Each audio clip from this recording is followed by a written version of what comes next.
Hello. Dr. Manoj, can you hear me?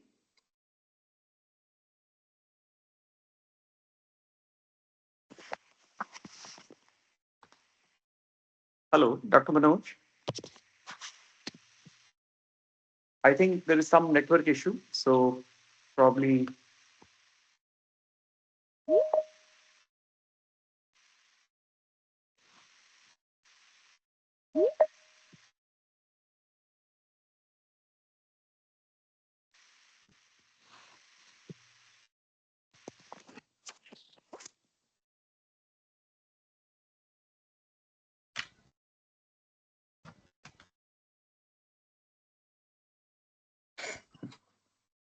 Hello, Yes, yes, am I audible, sir?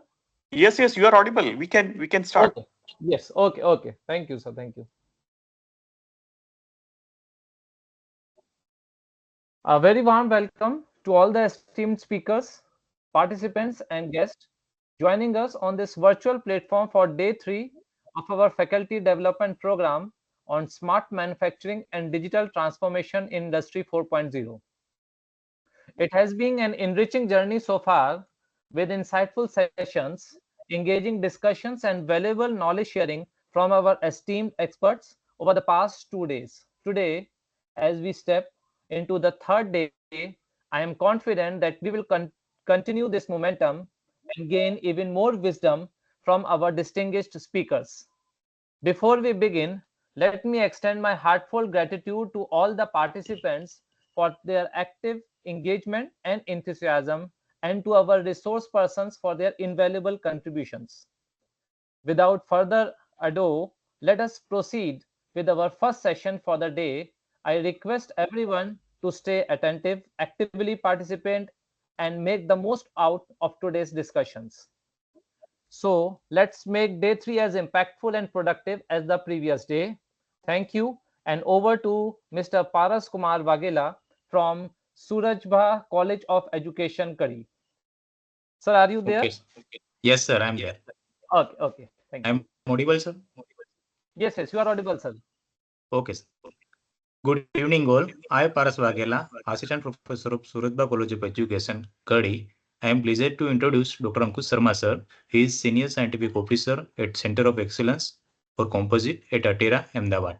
Dr. Sharma earned his PhD in Composite Material for Malavia National Institute of Technology, Jaipur, and holds an MTech in Mechanical Engineering with specialization in CAD, CAM from Sardar Vallabhbhai National Institute of Technology, Surat.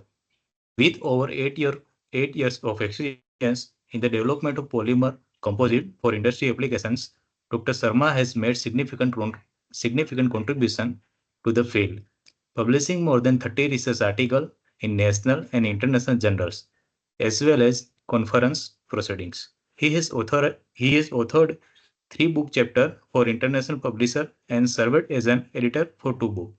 Dr. Sharma has also filed 2 patents and successfully transferred a technology to the industry. His remarkable contributions were recognized with the ITSR Foundation Best Research Award in 2020. Dr. Sharma will be speaking on the topic Industry 4.0 for composite industries. Please join me in welcoming Dr. Ankush Sharma, sir. Sir, platform is yours. Thank you, Paras sir and Sahani sir.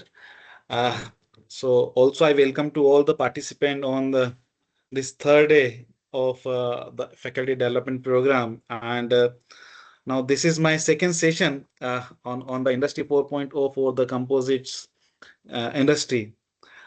So now I'm just sharing my screen.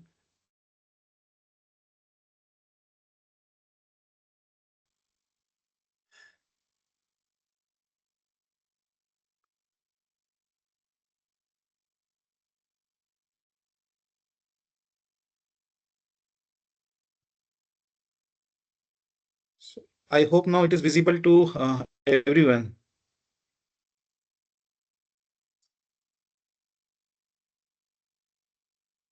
Hello, No, sir. No, sir. it is not visible. Not visible, No, sir. sir. Just again try to be. in this condition, it is like I just exit from the presentation mode. Now it is visible. No, sir, it is not Okay, I'm visible. just again resharing it.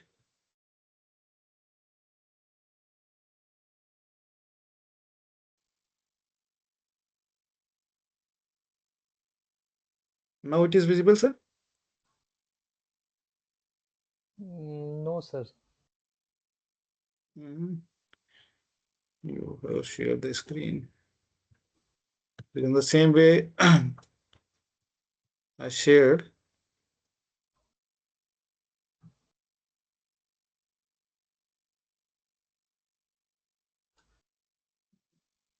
What happened today? I'll try to again. I'm just sharing like including the sound and the screen.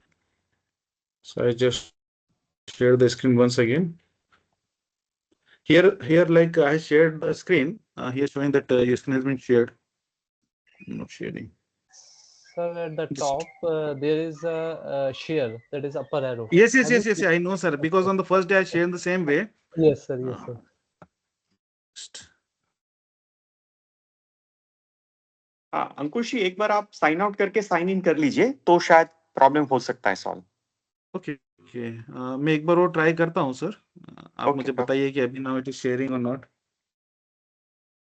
It is share now no. No no I think still we I are not think it is, getting. sir. I think it is Yes, sir, coming. it I is. think there's some Yes. network issue. Yes, yes. Now it is visible. Something. Actually, so I just as sir has suggested, I just sign out and sign in once again. So I Okay. think now I just switch to the presentation mode. Okay. I think there is some network issue, sir. Might be because of the time No, lag. no. So I just share the screen right now only. Sure. Just let me check once again. Now I shared because now it is, oh yeah, it is visible now. Yes, yes. Okay, It is I'm visible, converting but into the not on the. presentation. Yes, not No, no, converting. now I'm just moving to the presentation mode. Okay, okay, sure.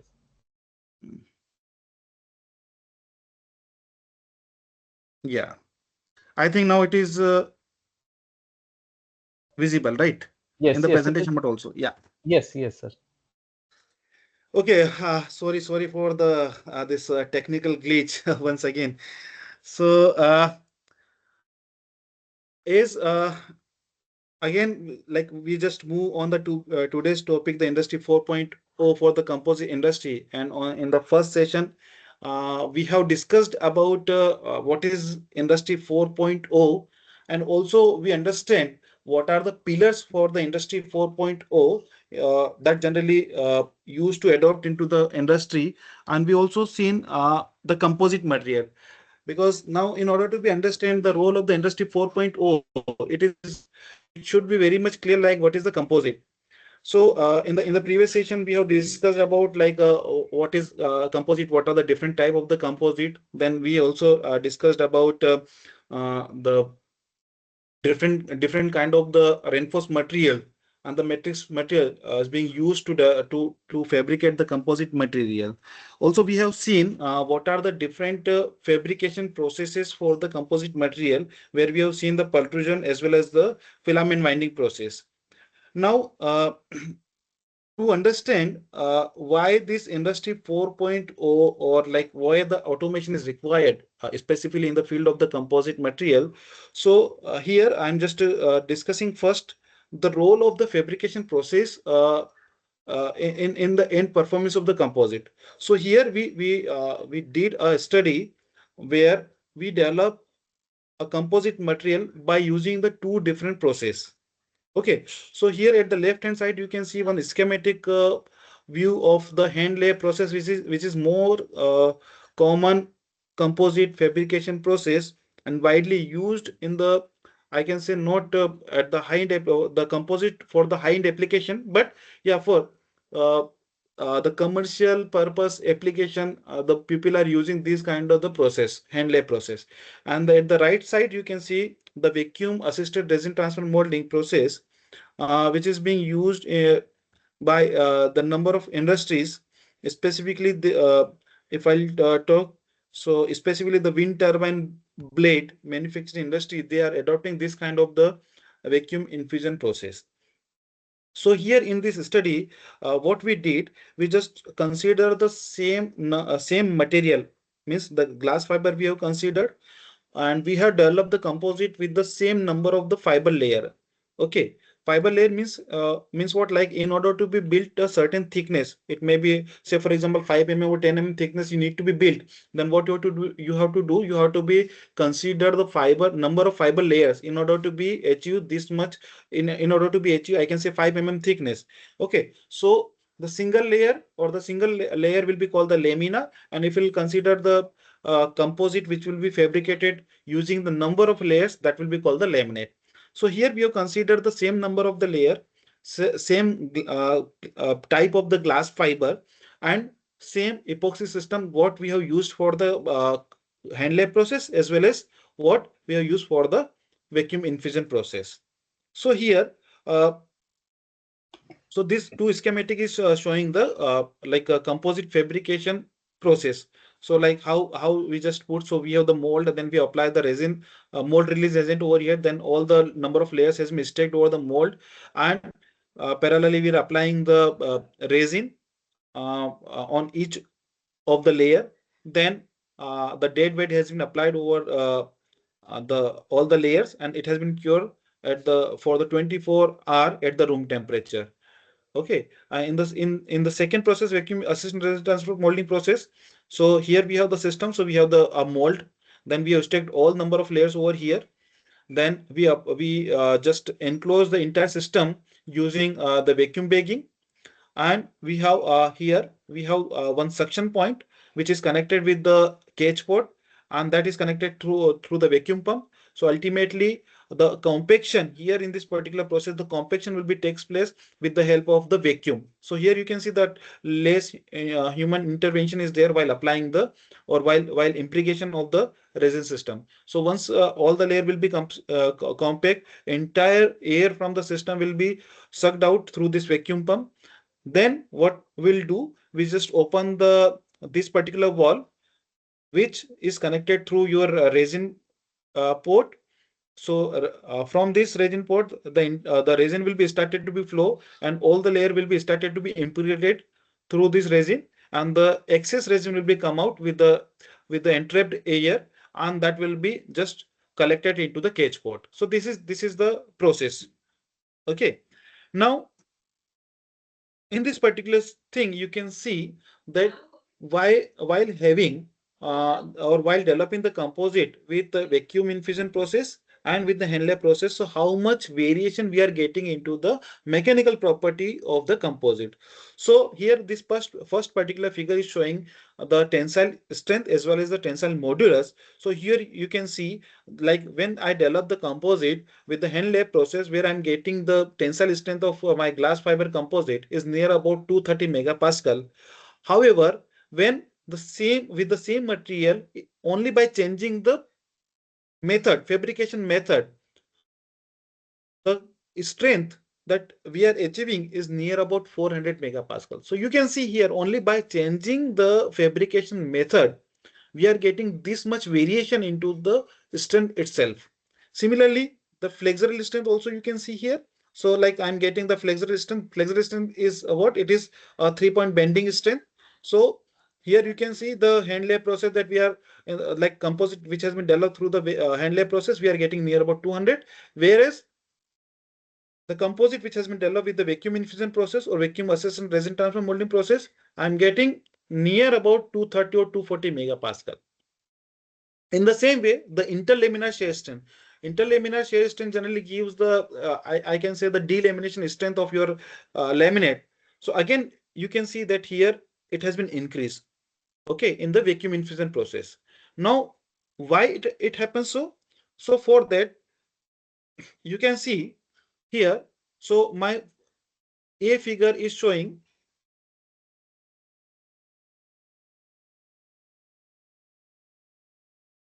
so here this A figure is showing the schematic, and basically this F force is representing the interlaminar shear stress force over here.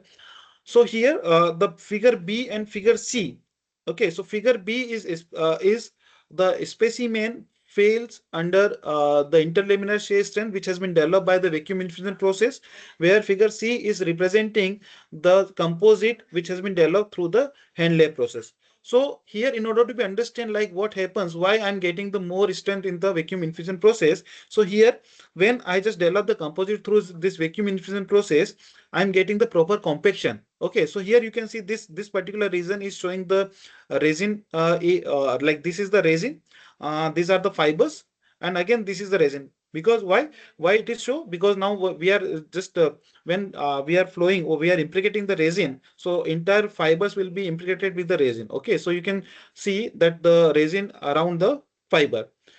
Whereas in this particular figure C, you can see this is my region of resin. These are my fibers. This particular thing is, you can say, the void or air, interrupt air. Okay, then this is my resin. So here easily you can analyze through this microstructural analysis that the composite which has been developed this with this vacuum infusion process, where I'm getting the proper compaction and which has the low void region. Okay, whereas in this particular case I'm getting the more voids. That's why I'm getting the improved strength, all strength in the composite which has been developed through the vacuum infusion process. Okay, so like similarly in this particular thing, so this is the process. This is again the microstructural view of the failed sample. So again with this particular image now, what we can observe, so the figure A is showing again the composite which has been developed through the hand lay process, and the figure B is showing the composite which is being developed through the vacuum infusion process or vacuum assisted resin transfer molding process. So here what we can observe with this microstructural analysis again. So when I just develop the sample using hand lay process. So in the hand lay process, generally what we did, we just apply the resin through using the brush. Okay. So and when a human, or like when we are applying the resin through the brush, so it is not possible to be apply the same pressure, or we can hold the brush throughout the sample preparation with the same pressure. So there are chances to break the fibers, or you can see the fiber has been spreaded through, like spreaded. Whereas in this particular case, uh, we have not used the brush. The implication or the composite fabrication process takes place through the pressure difference or through the vacuum pressure. Okay, because now the resin is implicating with the pressure, like with the pressure difference, because now the outer pressure is high, lower pressure is the vacuum, and due to this vacuum pressure the implication takes place. So here I can observe, or we have observed, that uniformity into the fiber, like my fiber is not spreading. So this is also like how your manufacturing process also affect the end performance of your composite. Okay, so here, like we have just compared the two different processes, like hand lay process as well as the vacuum infusion process, in order to be understand like what will be the effect of the composite fabrication process on the end performance of the composite, and what is the actual reason behind it. Okay, now, so like to show this study, the purpose to show this study is only like how your composite fabrication process affect the end performance, right? And why this industry 4.0 is very much essential in order to be achieve the the desired property. Okay, and consistency in order to be make the composite. Like in this previous case, usually you can see like when I'm making the composite using the hand lay process, where that is completely human dependent process, and there are more chances to have the voids, more chances to have the fiber breakage during the process itself. However, in the second case, what we can observe, that the less human intervention is there. Only the like only the operator or the technician is just putting all the, like is taking all the layers over the mold. After that, he is just making the leak proof system, and the vacuum, the implication has been takes place mechanically. Okay, so here how this manufacturing process affecting. So that is the role of the industry 4.0 in the composite. So during the manufacturing, like if we have the automatic fabrication process where the less human intervention will be there, then I can get the more consistency into the part which will be developed. Okay, and like to fulfill the purpose. So like why this industry 4.0 for the composite, which is again the revolution based upon the cyber physical system, IoT and AI, integration of the digital tool into the manufacturing process. It also emphasizes the automation, real-time data, predictive capabilities, and the optimization. Yeah, this industry 4.0 is very much helpful in order to be improve the part quality, in order to be improve my process. Okay, it also emphasizes the automation, like we can and the real-time data. So we can collect the data during the process itself, and we can modify our we can do the modification to the process, we can improve the process, we can like in order to be, say for example, if I'm not say for example during the laying of fiber, okay, if my fiber orientation is not properly, so I by capturing the data or by having this real-time things, I can initially observe the things and I can make the correction in the fiber layer itself. Okay, it also helped me for the optimization. So in certain manufacturing processes, the parametric optimization is also required. So based upon this, like industry 4.0, or based upon the sensor which will be assembled during the process itself, so we can optimize the data or parameter also, which is again help to save the energy, or it will make more efficient part.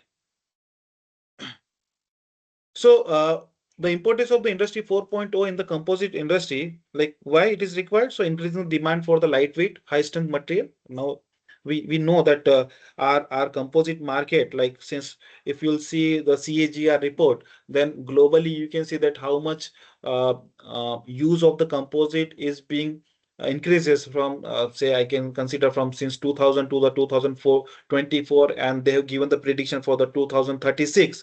So it is increasingly like it is drastically increasing, but still um, you can see like so there that the demand day by day is increasing for the composite material, not only in the niche area but also in the all commercial sectors. Okay, complex manufacturing process where the precision, the efficiency is required. So we can consider like the composite which is being developed for the space as well as for the aerospace application. Okay, now here the complex manufacturing process, what it means. So we have some critical shapes. We have some critical shapes where the proper understanding or the skilling is required. Like also the what I can say, the when you are doing the layup at the time, also your proper attention is required in order to make the complex geometry. And also the complex manufacturing process means what, like when I'm talking about the composite for the aerospace, so where the void is required less than 1%. See, I can say not not a single composite that can be made with the 0% void, but in aerospace industry the void is required, or the essential condition to make the composite is that the void should be less than 1%.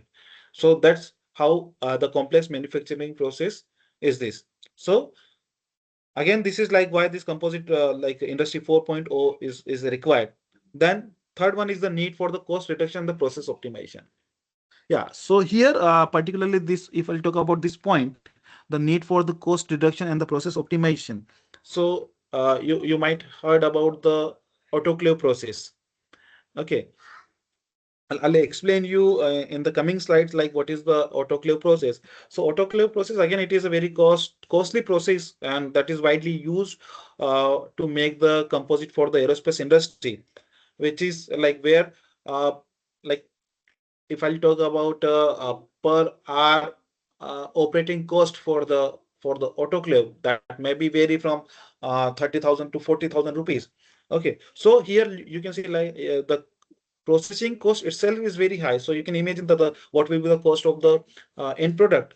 Okay, so that is also it is also essential that we can optimize our process, ultimately which will be help to reduce the cost without compromising the property of your composite. Okay, so that's why the industry 4.0 is very much essential while we are selecting the process, while we are selecting the raw material, or while making the composite for the like either aerospace or for any application, right?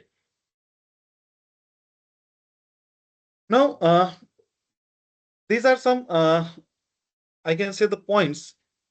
Okay, so the impact of the industry 4.0 and FRP composite manufacturing. So these are the 10 points. Uh, how it affect the FRP composite manufacturing. So one by one we are going to discuss on that. So if I'll talk about first point, which is enhance the product efficiency through the automation. So this is one like we have seen there are some pillars or there are some component of the industry 4.0 where first one is like in order to be enhance the production efficiency through the automation. So how this automation help to increase the efficiency. So here some points are there. So you can see the uh, automation of the manual process. So as we already seen, like the comparison between the composite which has been developed through the through hand lab process and through the vacuum infusion process, where we have that less human intervention. Okay, so this industry 4.0 enables the automation of time consuming and banane and the labor intensive tasks such as the material handling, fiber placement, resin infusion, leading to improve the production speed and reduce human error. So yeah, this is also one of the important point the in resin infusion process. So it is also help to reduce the production time. So say for example, I'm making the composite through the hand lay process. So maybe to make a component, I'm spending maybe 1 hour. But when I'm just using the vacuum infusion process, so once I just set up my system, so only it will take few minutes to integrate all the layers.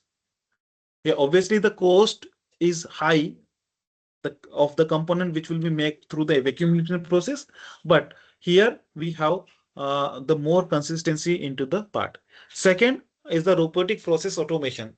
So again, this is the second, like how this can be implemented. So again, we have seen the automatic fiber layer. Okay, so this automatic fiber layer process can be takes place through the robots.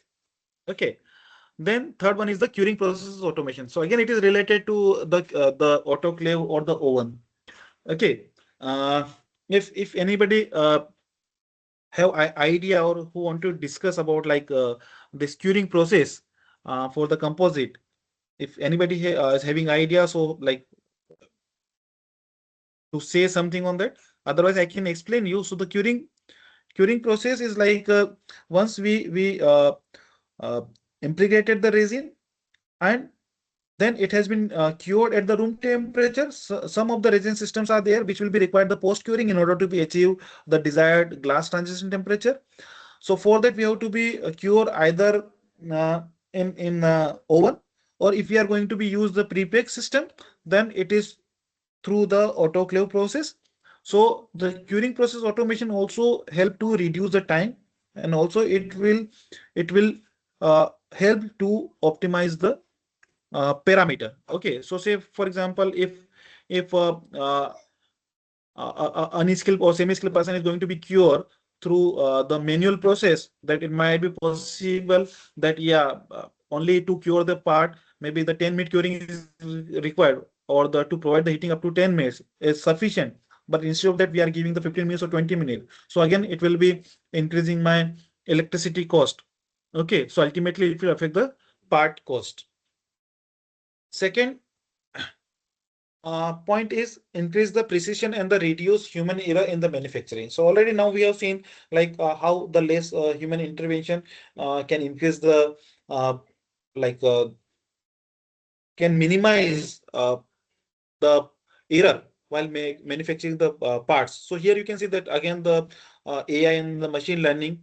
So like AI algorithm monitor the adjust the production parameter in the real time to reduce the defect in the composite part. Also, this technology help to maintain the consistency and the precision, like in the fiber alignment, resin distribution, and the curing. So how it can, like this advanced technology can be helpful in order to be increase the precision level while making the composite. Okay. Secondly, the quality assurance. Yeah. So online inspection, automated visual inspection using AI is also help to reduce the defect and the composites. Okay, so how like it is helpful uh, to increase or in the composite manufacturing. Third point is real-time monitoring the process optimization using IoT. So number of the sensor is connected with the device to collect the data throughout the production process. So again, I can give you a very simple example, like as we have seen the vacuum infusion process. Okay, so during the process itself, I can put some sensor, thermal sensor, okay, which record the temperature. So because now, if I talk about the polymer material, which is temperature sensitive. Okay, so in order to be see that at what time my material will my this resin system will be gel, at time it will be cure, and what will be the temperature distribution profile throughout the system. So in order to be measure or in order to be capture the data, I need to be put certain thermocouples, okay, at a certain local predefined location by which I can capture the data, and this data which will be helpful or it can be helpful while making the other components. Okay. Third thing, yeah, the second thing into this real-time monitoring is the predictive maintenance. So yeah, so this again, the sensors will be connected or it can be connected to the machines. Okay, and continuously the sensor will be capture the data. It can give me signal. Yeah, that particular part or is loosened or like. So in order this will be helpful to have the preventive maintenance of the machine ultimately, which can be used to optimize my process. Now the next point is the faster prototyping and the innovative design through the simulation. So digital twinning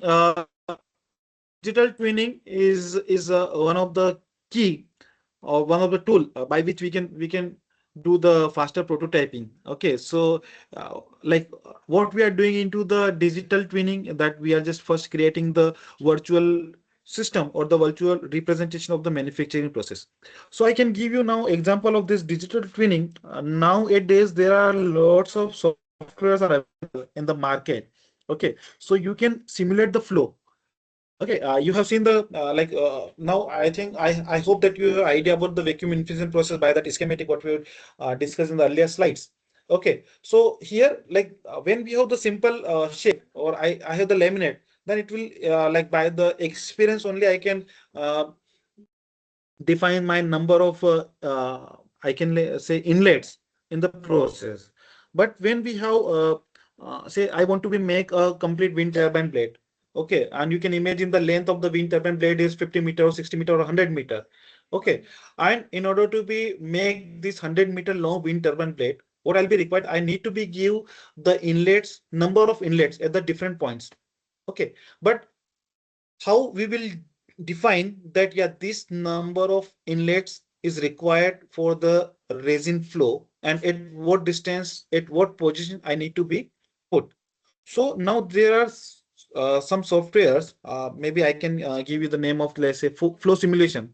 So by which I can design the system, I can see like I can optimize my number of inlets and the position of inlet through that, and virtually I can see that if I start to flow my resin, what will be the flow pattern of my resin, where up to what level it can be reached, or whether it is reaching, this resin is reaching to each of the corner or not. If it is not reaching, then virtually I can just change my inlet position, and then again I can see. Once I am assured, yeah, that with this number of inlets and with this position, my resin will be flow throughout the system, and so and then I can start to manufacture my part. So how this digital twinning, or I can say the simulation, is helping to optimize my manufacturing process.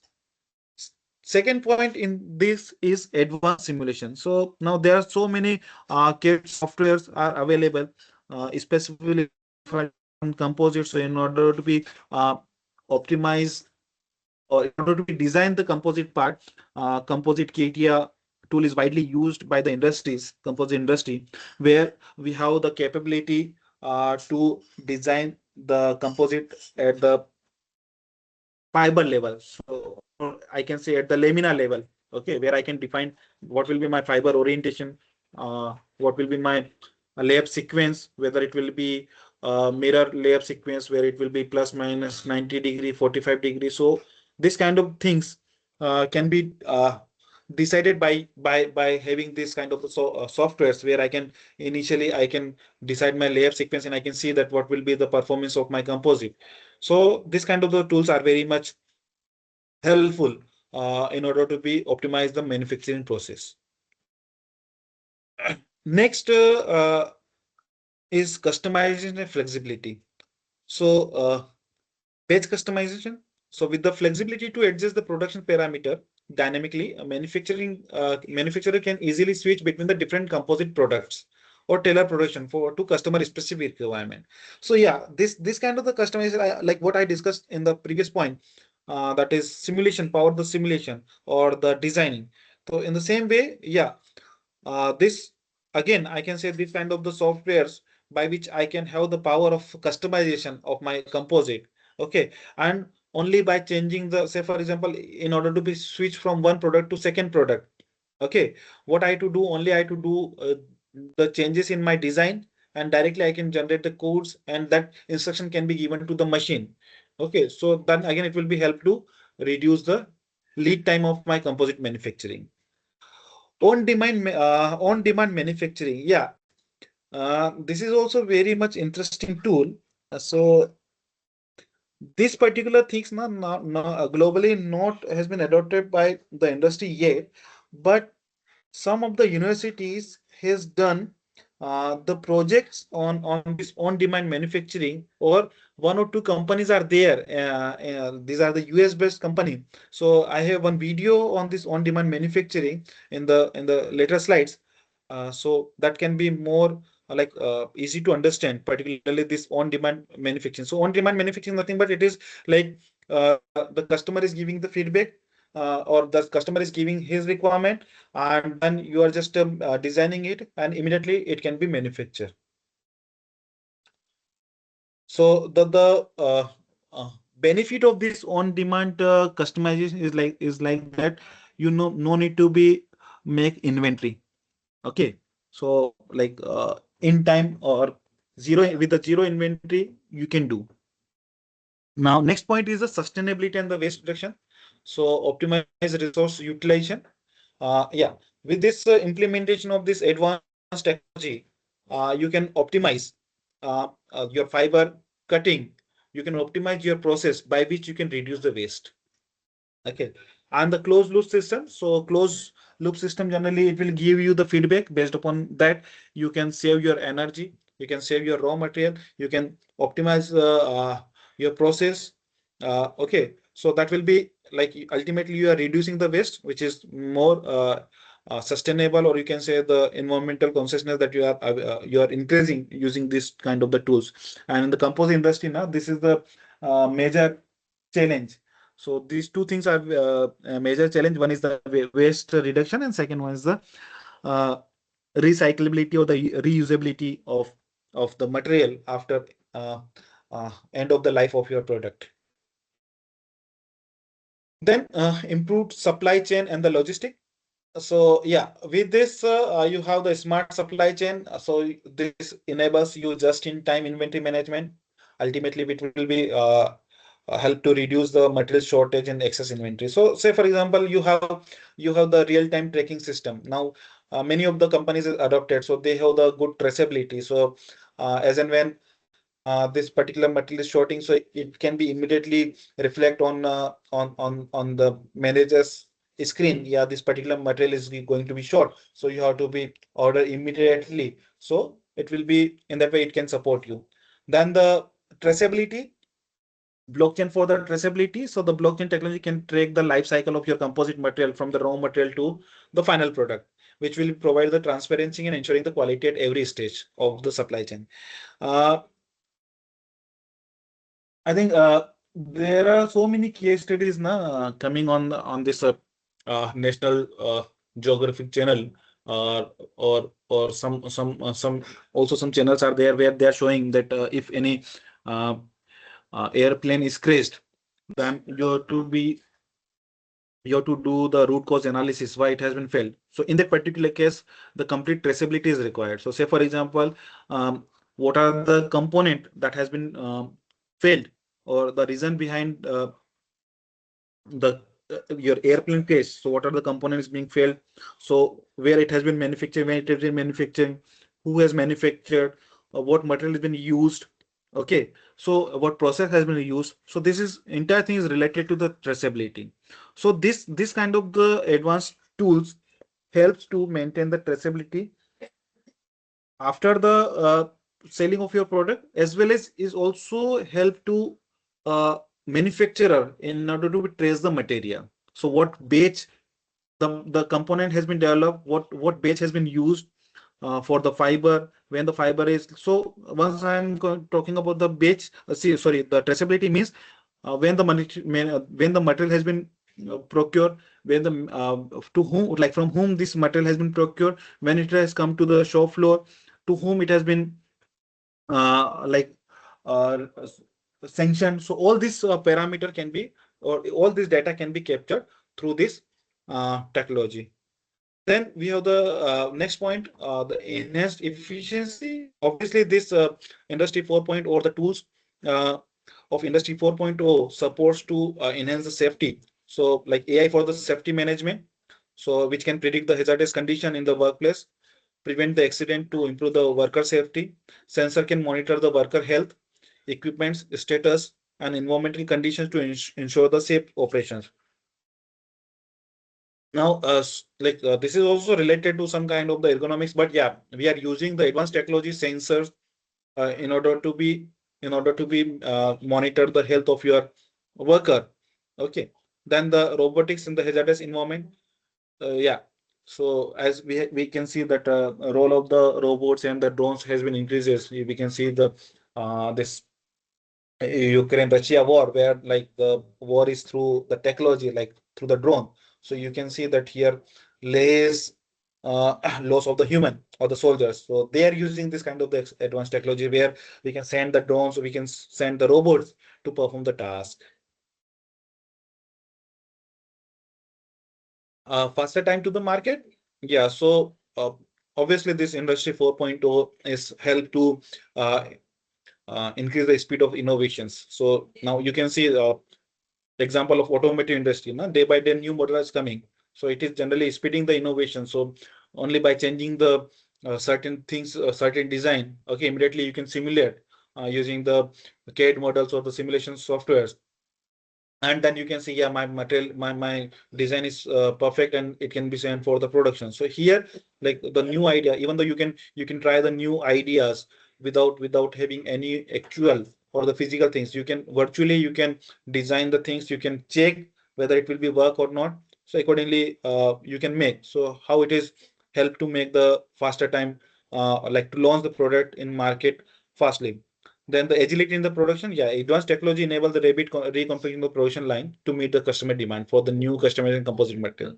Yeah, so this is also helps to rapid reconfiguration of the production, or I can say the manufacturing of your composite to meet the customer demand. The next point is the global collaboration and the data sharing. So cloud-based solution. So already we have seen in the on the first day of our discussion that, yeah, how this cloud-based technology is helpful for composite manufacturing. So we have seen one aerospace company and the Dassault system. They have developed a private network on the cloud where they are exchanging the idea. They are doing the certain modification which is directly reflecting to on your manufacturing. So here how this cloud-based system supports for the global collaboration and the data sharing. So these are the points like how this industry 4.0 components are impacting on the composite manufacturing, how they are supporting in order to be increase the efficiency, productivity, reduce cost, and reduce waste.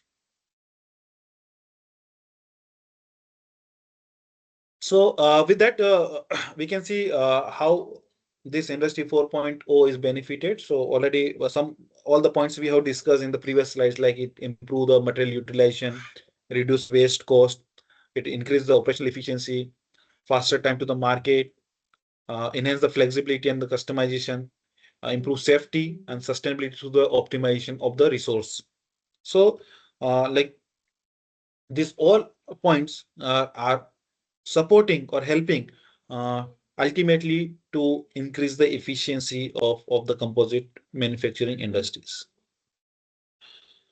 No, this is only like the picture has been kept that has been considered from the composite world, where they are showing like it is showing the a good example of Industry 4.0. So the complete manufacturing process takes place by the KUKA robots.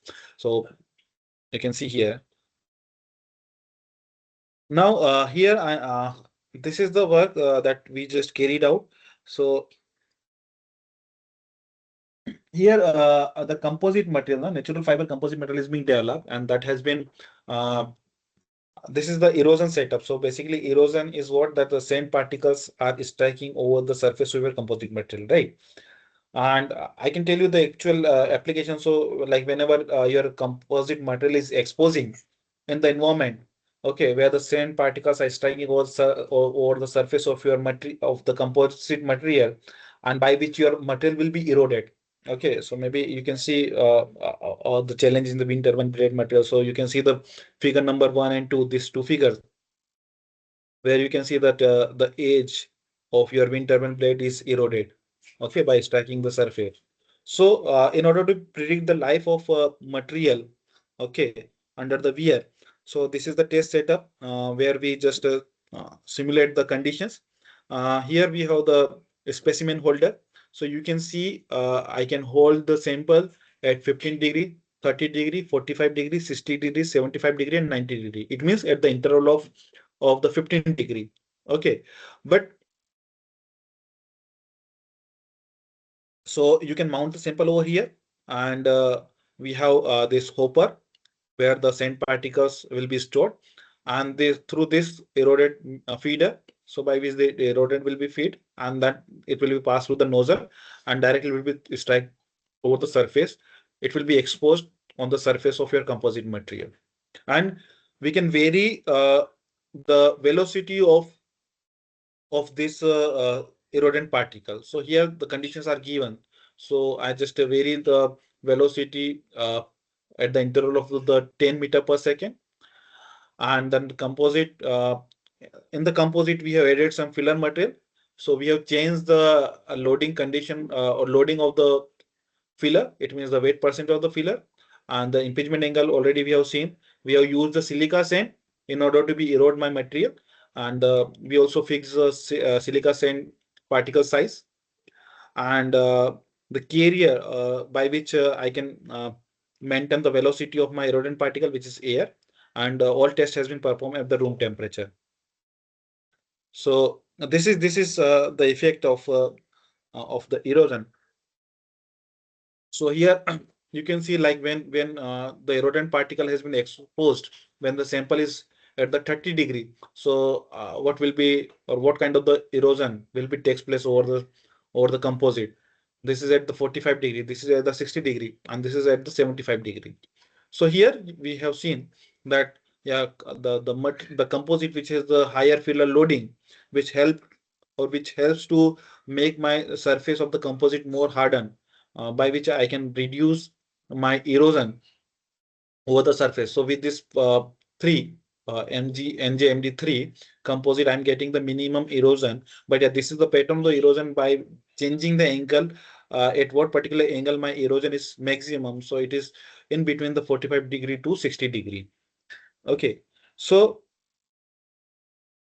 in order to be see the failure or the erosion mechanism of my composite, So we also did the microstructural analysis in order to be understand like what kind of the damage is there over the surface at the different angle. So when the composite put at the 15 degree and the sand has been strike over the surface, so what kind of the damage is there, then at 30 degree, then at 45 degree, then in 60 degree, then at 75 degree, and the 90 degree. So this analysis has been done in order to understand that what kind of the erosion mechanism is there, how my material actually failing.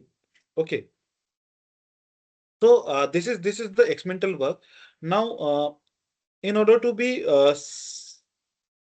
simulate the environment, like so, see the experimental work is again I had to be involved, like the cost is involved while performing the this all experimental things. Okay, so the cost as well as the time is involved. So in order to be minimize or reduce this thing, we take the support of the simulation tool or the modeling tool, where the entire system has been just defined. So this is the process flow of a numerical simulation. So once we just create the virtual environment for the simulation, then we define the zone. This is my sample, and the different models that can be used to simulate or to have this erosion behavior. And then we just see that whether my how my material is behaving under the different conditions, and then we are just compared the simulated data with the experimental to validate my numerical model. Okay, so this is how we have just created the simulated environment. Okay, virtual environment, what we are having here. Okay, and so this is my nozzle, this is my sample, and this boundary condition that we have defined what we are getting over in the actual condition. So this is just representation. Like as we can see, we have seen that in my experimental one, we have just uh, put the samples at certain angle. So this is like how the sand particle will be strike over the surface. So this is only to represent that, yeah, how the surface the sand particle will be striking over the surface. So here in this particular thing, uh, we just simulated like the sand particles are coming that will be striking over the surface, and how it will be just going off from the surface. And so what will be my practical particle trajectory on that? What will be the velocity profile on it? How the pressure profile look like? How actual erosion takes place over the surface? Okay, and how actual erosion takes place during the experimental one. So with that figure, we can see that whatever the model has been developed in order to be predict or the erosion behavior of my material. So you can see the what shape we observed during the simulation. Okay, the same thing that we have observed experimentally. Okay, so this is only like to represent like how whether whatever the model has been developed. So whether it is we are getting the nearer result or not. So we have seen that like whatever the erosion is observing, we are observing virtually the same thing that we have observed into the actual condition. So this is for all samples at the different angles. And this is the comparison between the developed numerical model with the experimental one.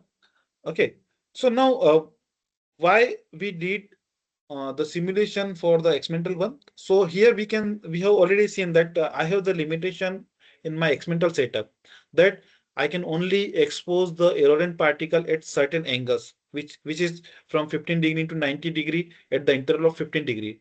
But in actual condition, the irradiant particle can be strike at any angle, even though we don't know at what angle it will be striking. Okay. So what will be behavior, like I have the 15 degree and then immediately I have the 30 degree. But what will be happen when the irradiant particle will be strike at the 20 degree or say 25 degree? So I cannot be predict that behavior, okay, experimentally. So in order to be see the behavior of your irradiant particle or how your composite will be eroded under this different impingement angle. Okay, so this kind of the tool is very much helpful. So this is again, you can say, it is industry 4.0, that where we have the power of the CAD tools or the simulation tools, by which we can creating the virtual environment in order to predict the behavior of your composite material. Now, further, in order to be aid into this study, what we did, we adopted the machine learning. Okay, so now experimental data we have. We also have the numerical data with us. Now what we did, with that experimental data, we use machine learning, and in that we have used the 4 different methods. Okay, this is the supervised learning machine learning technique, where we have the data which has been collected experimentally. Then out of this data, certain data that we have been used for the training, some of the data has been used to validate the model, and the algorithm has been written in order to be simulate the conditions. And what we have seen, so this is like four methods what we have used, uh, what we have adapted for the to perform the machine learning. And what we have seen, that yeah, again the question is there, why 4 method or 5 method, or which method is more suitable? So again, these all are the softwares, or I can say the basically the programming language, okay, where we have to be develop the code. So here we just consider 4 methods which are widely used, particularly in the field of your material selection or material design. And we have just considered these 4 methods, and based upon that we perform the analysis, and out of these 4 methods we need to be see which particular method will be more useful in order to be perform, in order to be see, in order to be predict the actual behavior of my material. So we have seen that this particular first method SVM is giving is giving the results which are more nearer to my actual uh, results which we receive, or which we collected during the experiment. And then we have just I can say we have just come on the conclusion that yeah, this particular method can be used in order to be predict the erosion behavior of my material, of the same material under the different conditions, or similar kind of the material. Okay, so say for example, now in this particular case I used uh, I'll just going back. Yeah, so I just use this 4 metal by having the X filler. Okay, but now I'm just changing my filler material, or I'm changing my fiber material, or I'm changing my matrix material. So the same tools I can be used to predict the behavior of my material. Okay, I no need to be go the experimental work, only by putting the required data of individual material, I can predict the behavior of my material. Okay, so how it helps to me to design a new material, to reduce the experimental time, to reduce my experimental cost. Okay, so this is one case study that you can consider. Yeah, it is an application of the industry 4.0 in the composite material development, as well as in the selection of, or I can say material design. Right. Now, the second study, what we did here, again, we just developed the composite, hybrid composite. Hybrid composite means what? Where we have the 2 different kind of the fiber. So here we have a glass fiber, and we have the steel wool or steel fiber, you can say. And by having the different stacking sequence, we develop the composite. Okay. So earlier in the previous case, we use filler material in the composite. In this particular case, we develop the hybrid composite. Okay. Then, so with this study also we have published in paper in fiber and polymers. And what again, this composite has been developed using the vacuum infusion process, and the mechanical characterization has been carried out. Okay. Now again, here we just take the support of the simulation tools. Okay, in order to predict the mechanical behavior of my material. Again, so here in this particular figure, now you can see that how my material is behaving under the tensile test. The same kind of the results or the failure that we are observing in my simulation model. Okay, here again you can see. So this is the bending. Again, this is my interlaminar shear strength. Okay, so you can see that whatever the model has been developed for this ILSS also, that has been compared with this experimental data, and we just observe that, yeah, how much deviation is there between the experimental data and the simulated data. Okay. Then impact. So here also you can see like my load striking point is there. So it is basically an impact test where the hammer is striking over the surface or the face of my material, composite material. So the same thing that we just develop the model in some way that even we are able to observe the striking point during the simulation itself, and how my material is failing under this impact distance. So the same behavior that can be observed like at the fiber level. Okay. So again, this is, so now we have developed this model, we have validated the experimental one. So now what will be the conclusion for this study? Yeah, we are able to be optimize my parameter. I'm able to be optimize my material. I'm able to be use the similar model for my other hybrid material. So say for example, instead of this steel wool and the glass fiber, I can have the glass fiber, I can have the carbon fiber combination, I can have Kevlar fiber, I can have the glass fiber combination, or I can have other fibers. So the same model I can be used only by changing, by giving the property of individual material into the software. I can predict the behavior of my material, like what will be my tensile strength, what will be my compressive strength, what will be my interlaminar shear strength. So in that way, this will be again supporting to predict the data for other combinations, right? So these are the two studies. Now, if we'll go a little bit in the advanced thing, so yeah, obviously in the composite manufacturing, this industry 4.0 is supporting to closing the digital gap. Okay, so again, this is related to again the cheating of your fiber. Okay, maybe I just skip this and I'll just directly go to the video where you can easily understand that how this industry 4.0 is help uh, to composite manufacturing industry. Okay, similarly, like one case study. So again, if you'll see, so online in process inspection. This is again, you can see that one filament winding process the cylinder is making, and during the process itself, this inspection has been done. So this inspection basically it helps to see that, yeah, whether my fiber is properly aligned. There should be no resin rich area. There should not be any flaw. There should not be any surface defect. So this online inspection can be done during the process itself, and before making the actual component, you can at least do certain modification in order to be reduce your weights, in order to be reduce your defects. All right. Then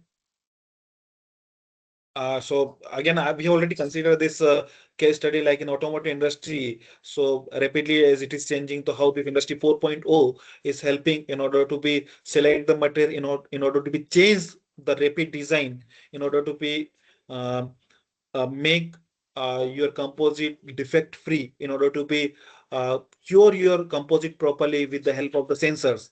Okay, so how this industry 4.0 is helping in the automotive sector. So when we're talking industry 4.0, and when I'm talking about the composite industry, so here rather than using industry 4.0, the people are using the composite 4.0. So composite 4.0 is nothing but it is a subset of the industry 4.0, where it is focusing on the digital transformation of the composite manufacturing to enhance the design, production, delivery, and maintenance. So ultimately, the goal is similar, like whether it is industry 4.0, when we are talking about composite, so it will be composite 4.0. So ultimately, goal is same, that we are trying to be increase the efficiency. We are adopting the intelligent manufacturing processing using sensors, automations, Internet of Things, using the softwares which is helpful. Uh, during the design itself. Okay. So yeah, these are some case studies where you can see the clearly use of Industry 4.0. Okay, so a German aerospace center has developed a flexible automation platform of CFRP aerospace structure using AI-driven automation. Okay, so once the programming has been done, the entire system has been automated. You can see the robots are uh, are used to lay up the fibers over the mold. Okay, so this manufacturing process include the dry non-crit fabric, pasted laminate, and then resin infusion for the component. So this is basically a fuselage panel. Okay, and the collaboratively robots use the CAD and the process definition input. So using this AI algorithm, they are using the CAD data. They are using uh, with that CAD data, the information has been transferred to the robots. Based upon that, they are doing the layer. Okay, so this is now the future intelligent composite 4.0 factory. Yeah, this is again at the still it has not been used commercially globally. Yeah, but these are the certain projects that how this industry 4.0 can be adopted in composite manufacturing. This is again the Aachen University of Germany. Okay, so they also have this type of uh, industry 4.0, or you can say composite 4.0 in the composite manufacturing process. So maybe I have video of that. So this is the process like how this digital twinning, then the autonomous evaluation of the effect of the projection fluctuation, autonomous compensation. Okay, then the autonomous compensation that during that data can be optimized, and then RTM process takes place. Okay, so maybe you can understand betterly with this video. So economical production of the fiber reinforced composite. Okay, so I hope it is visible, right?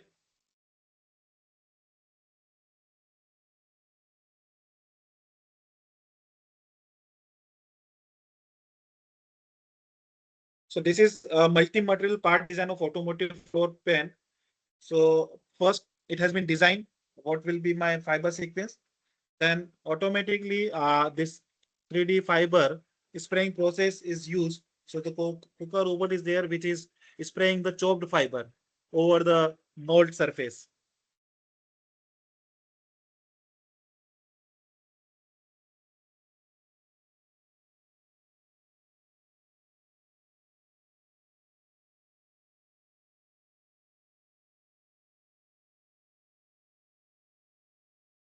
Then see, this is online inspection, or you can see that it is just seeing that what is the fiber orientation. So this is again non-contact type of ferro arm, which is uh, capturing the data determination of the fiber orientation, how the fiber has been oriented. Because we have discussed in the composite, the fiber orientation also play very much a role in order to be how the end effect or end performance of your composite.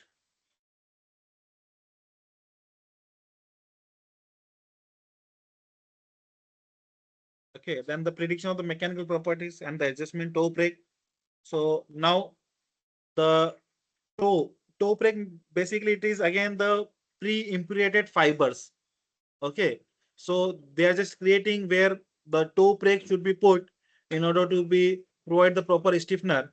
So this is again the automatic fiber placement, or you can say the automatic toe placement. So they are just creating a mesh kind of the structure. After curing, it can be put on the mold. So this is the draping, and here now it is evaluating the draping quality. Draping basically that whenever you have the curvature, so how it will be fit over the surface, uh, so that you can have the proper manufacturing of the composite. So once the whole system has been evaluated properly, so it is nothing but it's a 3D scanner. The instrument is called the ferro arm, and then high pressure RTM process is being adopted to manufacture the composite. ultimately. See, so with this, the mold is closed, and now the resin is impregnated with the high pressure. Here, online, you are monitoring the data, that how much pressure is there, the curing time, the cycle, all these things have been captured.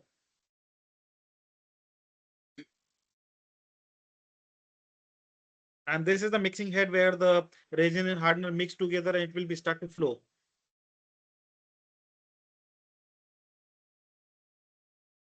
And now the composite is fabricated and ready for the inspection. Now, this is again the traceability. So this label has been put over the surface. So that will be captured and that will be give the information at each stage. So this is now you can say the complete industry 4.0.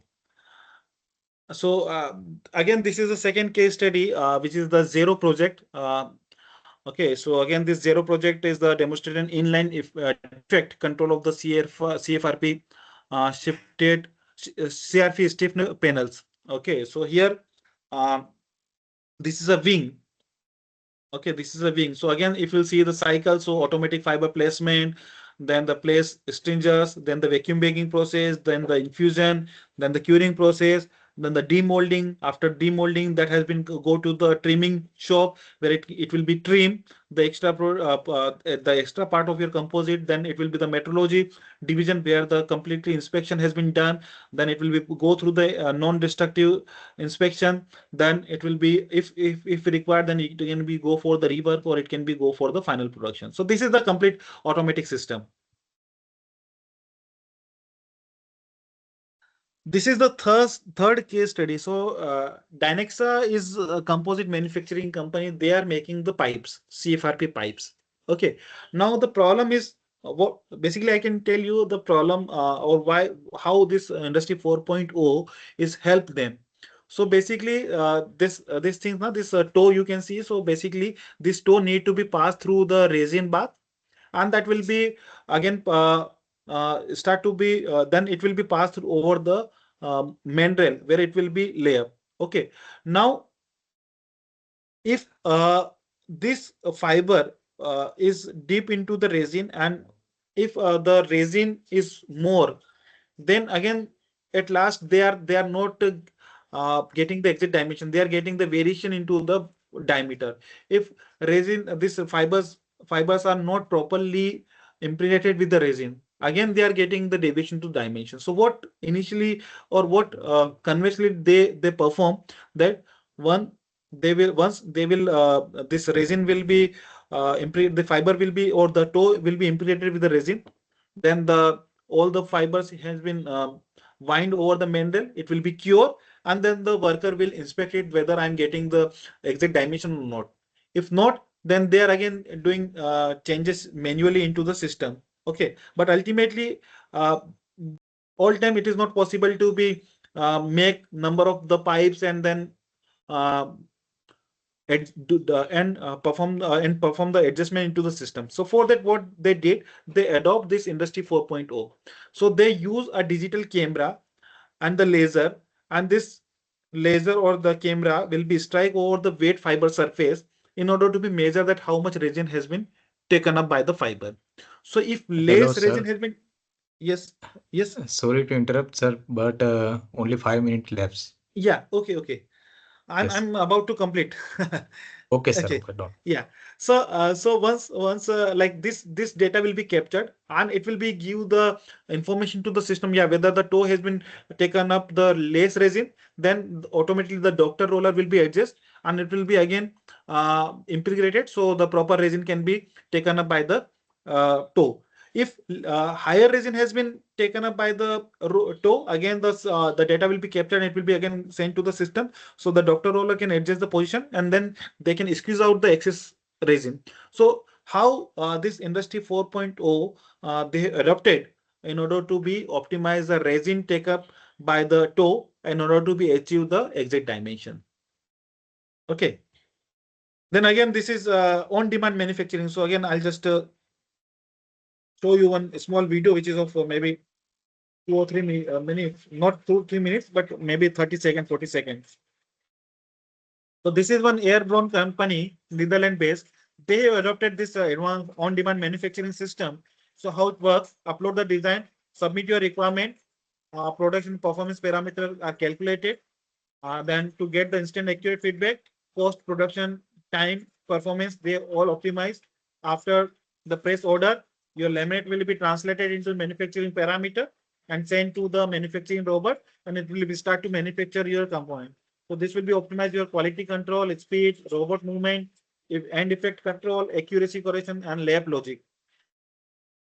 And how this automatic laminating cell is ready to there, and it will be put into the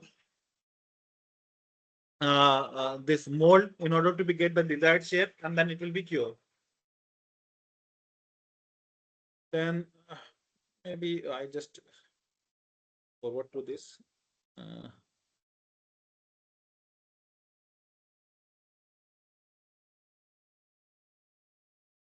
so again, this is like virtual, or I can say digital twinning.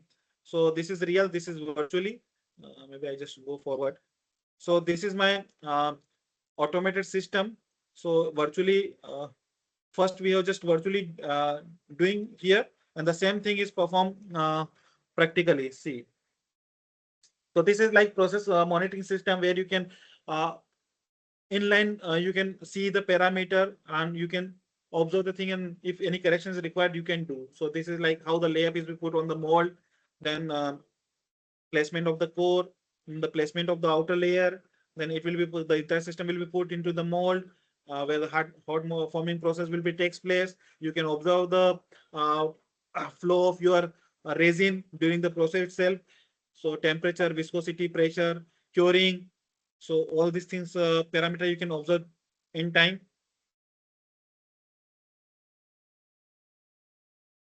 And then open the after making the component, the mold will be open, and then you can do the automatic inspection.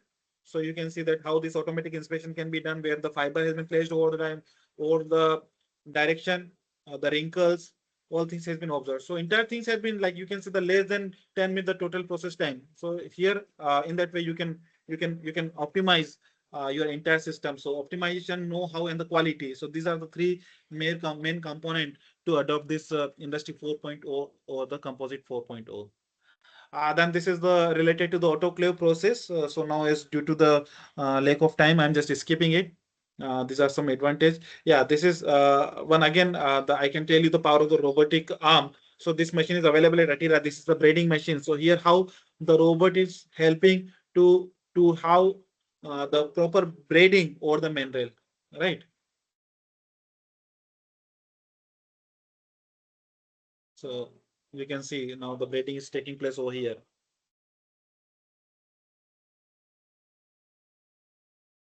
Okay, then I'm just skipping it. Now these are certain challenges of Industry 4.0 to adopt by the industries. So legacy IT system, interoperability, cost and resource, workforce. So basically, skilling is the major concern. Cost is to adopt this system. Not it is very initially very costly system. Cyber security. So these are certain challenges of this Industry 4.0. Then these are some future trends of the industry 4.0. This is also like we also did one study like how what is the role of in machine learning into the field of fiber reinforced polymer composite eight at each of the stages. Okay, and we also presented a paper in one conference. So this is how the machine learning can be adapted at the different stages, like through whether it is at the fabrication, where it is at the material selection stage, where it is a characterization stage. So in that way, we just did it. So with that, thank you. Okay, sir. Now the session is for question and answer. Yeah. Shall I read, sir? Question. Yes. Maybe if it is in chat, then I can see. Yes, sir. But I don't think. Okay. Okay. Okay, sir. Maybe. The Yeah. the Yeah. If you question can is, read, it will be better. okay, sir. How do you change the temperature of the specimen in the sand erosion test?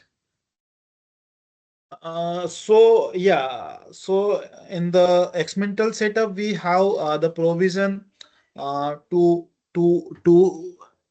have the temperature. So we have the setup where we can perform the test at the room temperature to maximum 300 degrees centigrade temperature. So through the PLC and through the thermocouples, we can change the environmental temperature during the test itself. Sir. The next question is, what is material composite? What is Material composite. material Com- composite?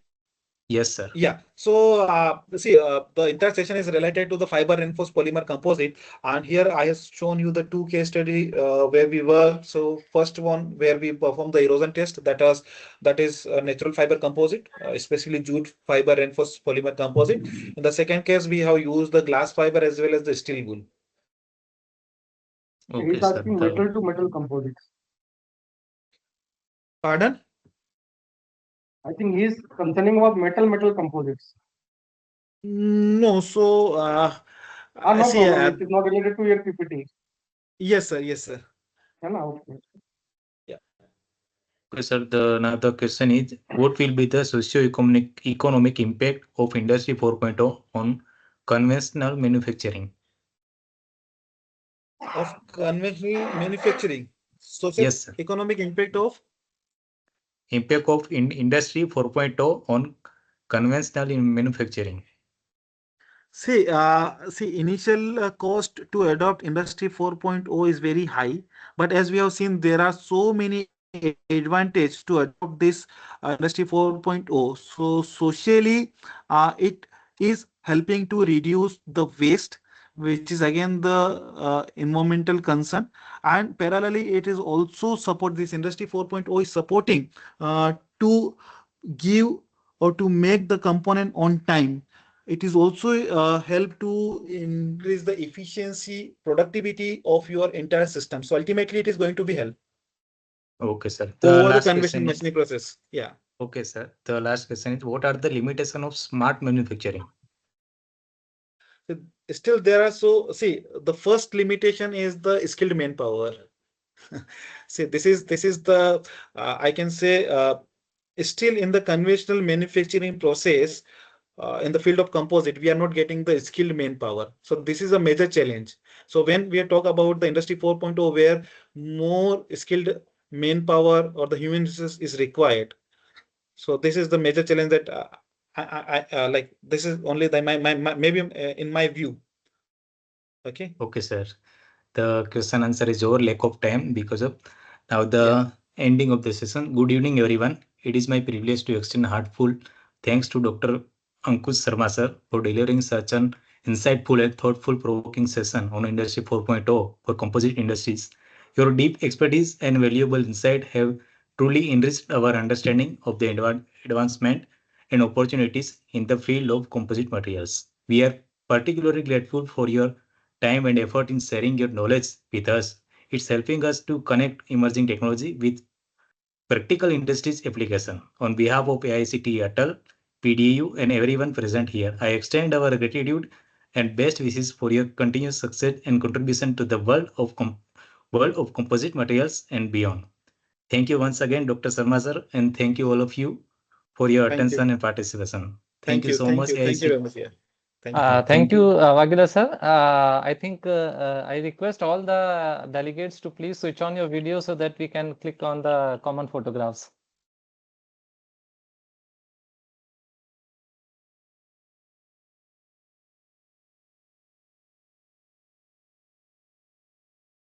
Dharmik, are you there? Yes, sir. I take a Okay. photographs. Sure, please. 1 minute, sir. Sure. Please let us know about it.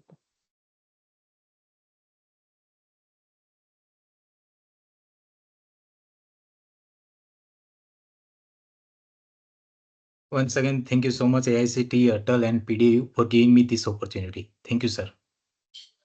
Thank you, Vagila Thank you. sir. Thank you.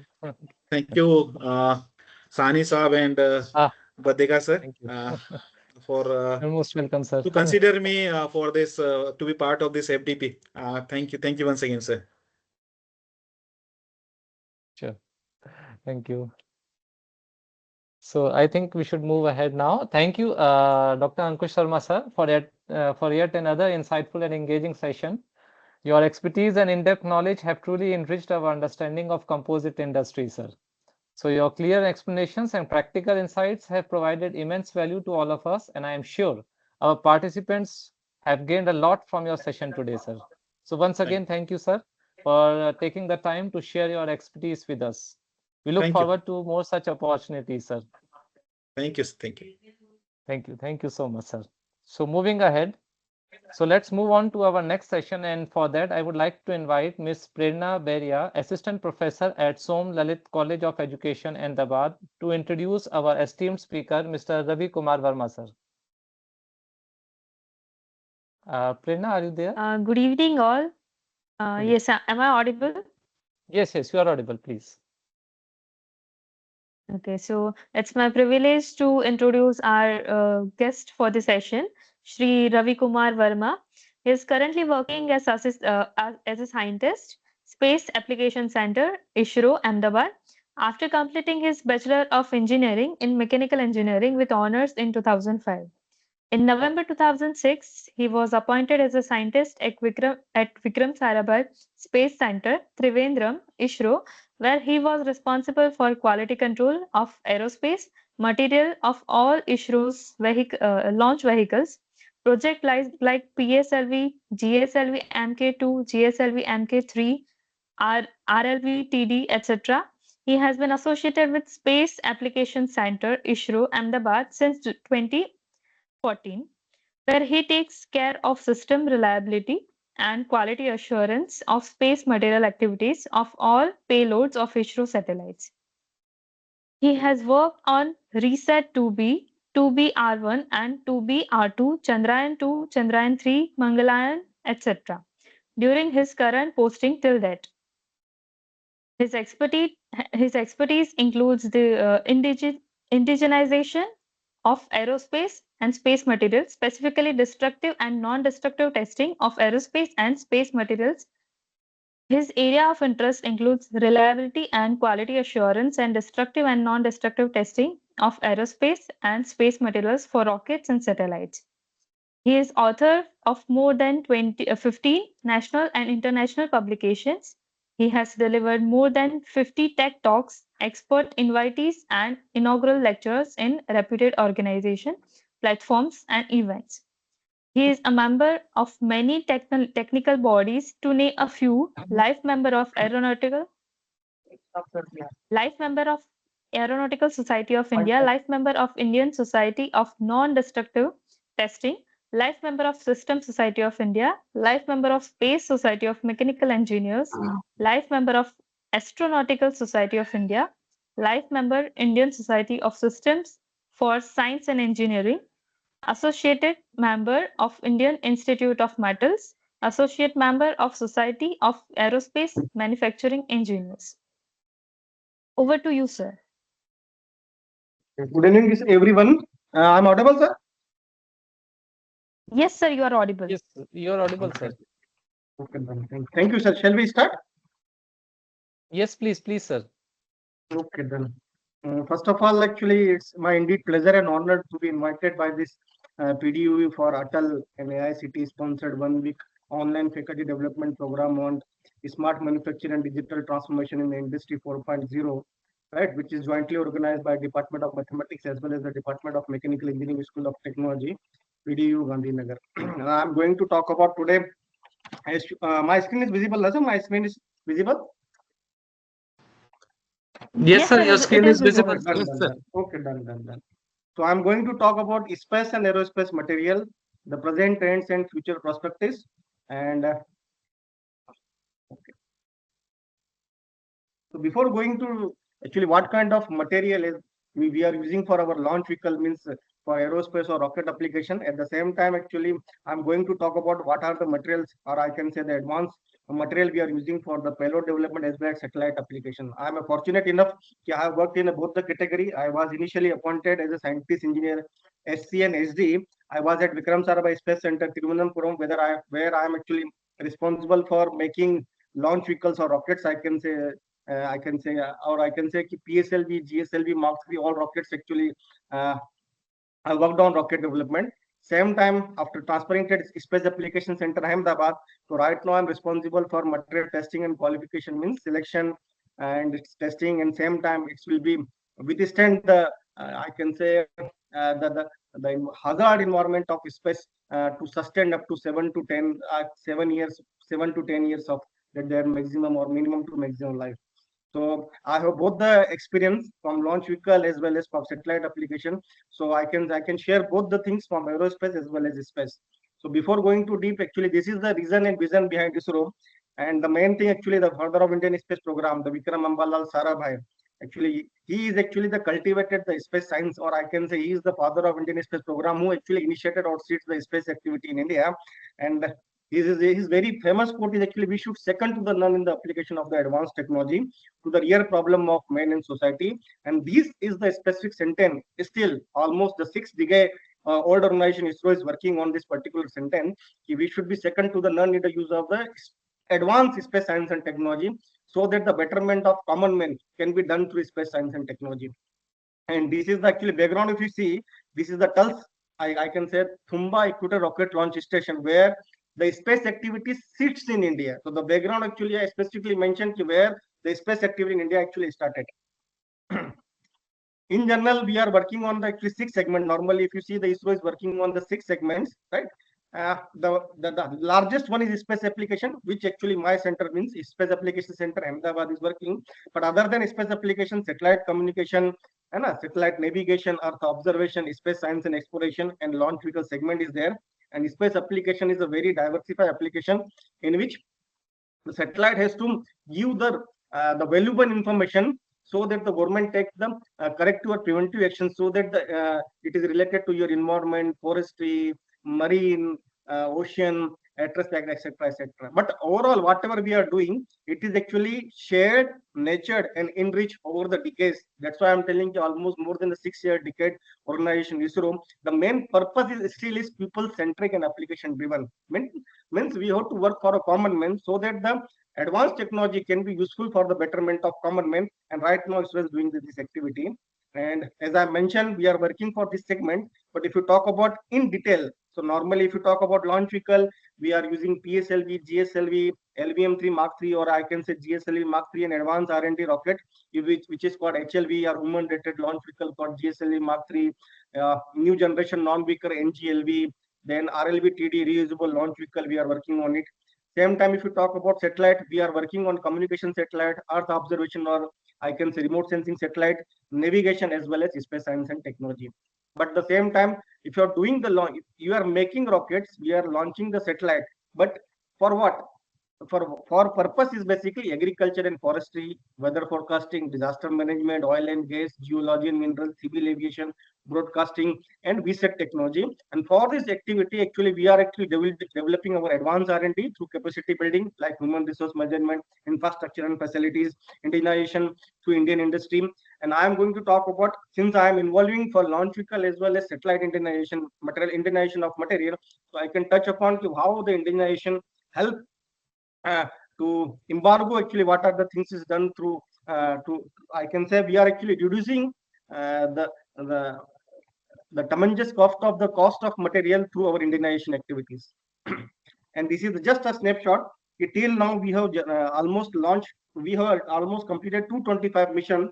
Out of that, 127 is satellite mission and 98 is launch vehicle missions.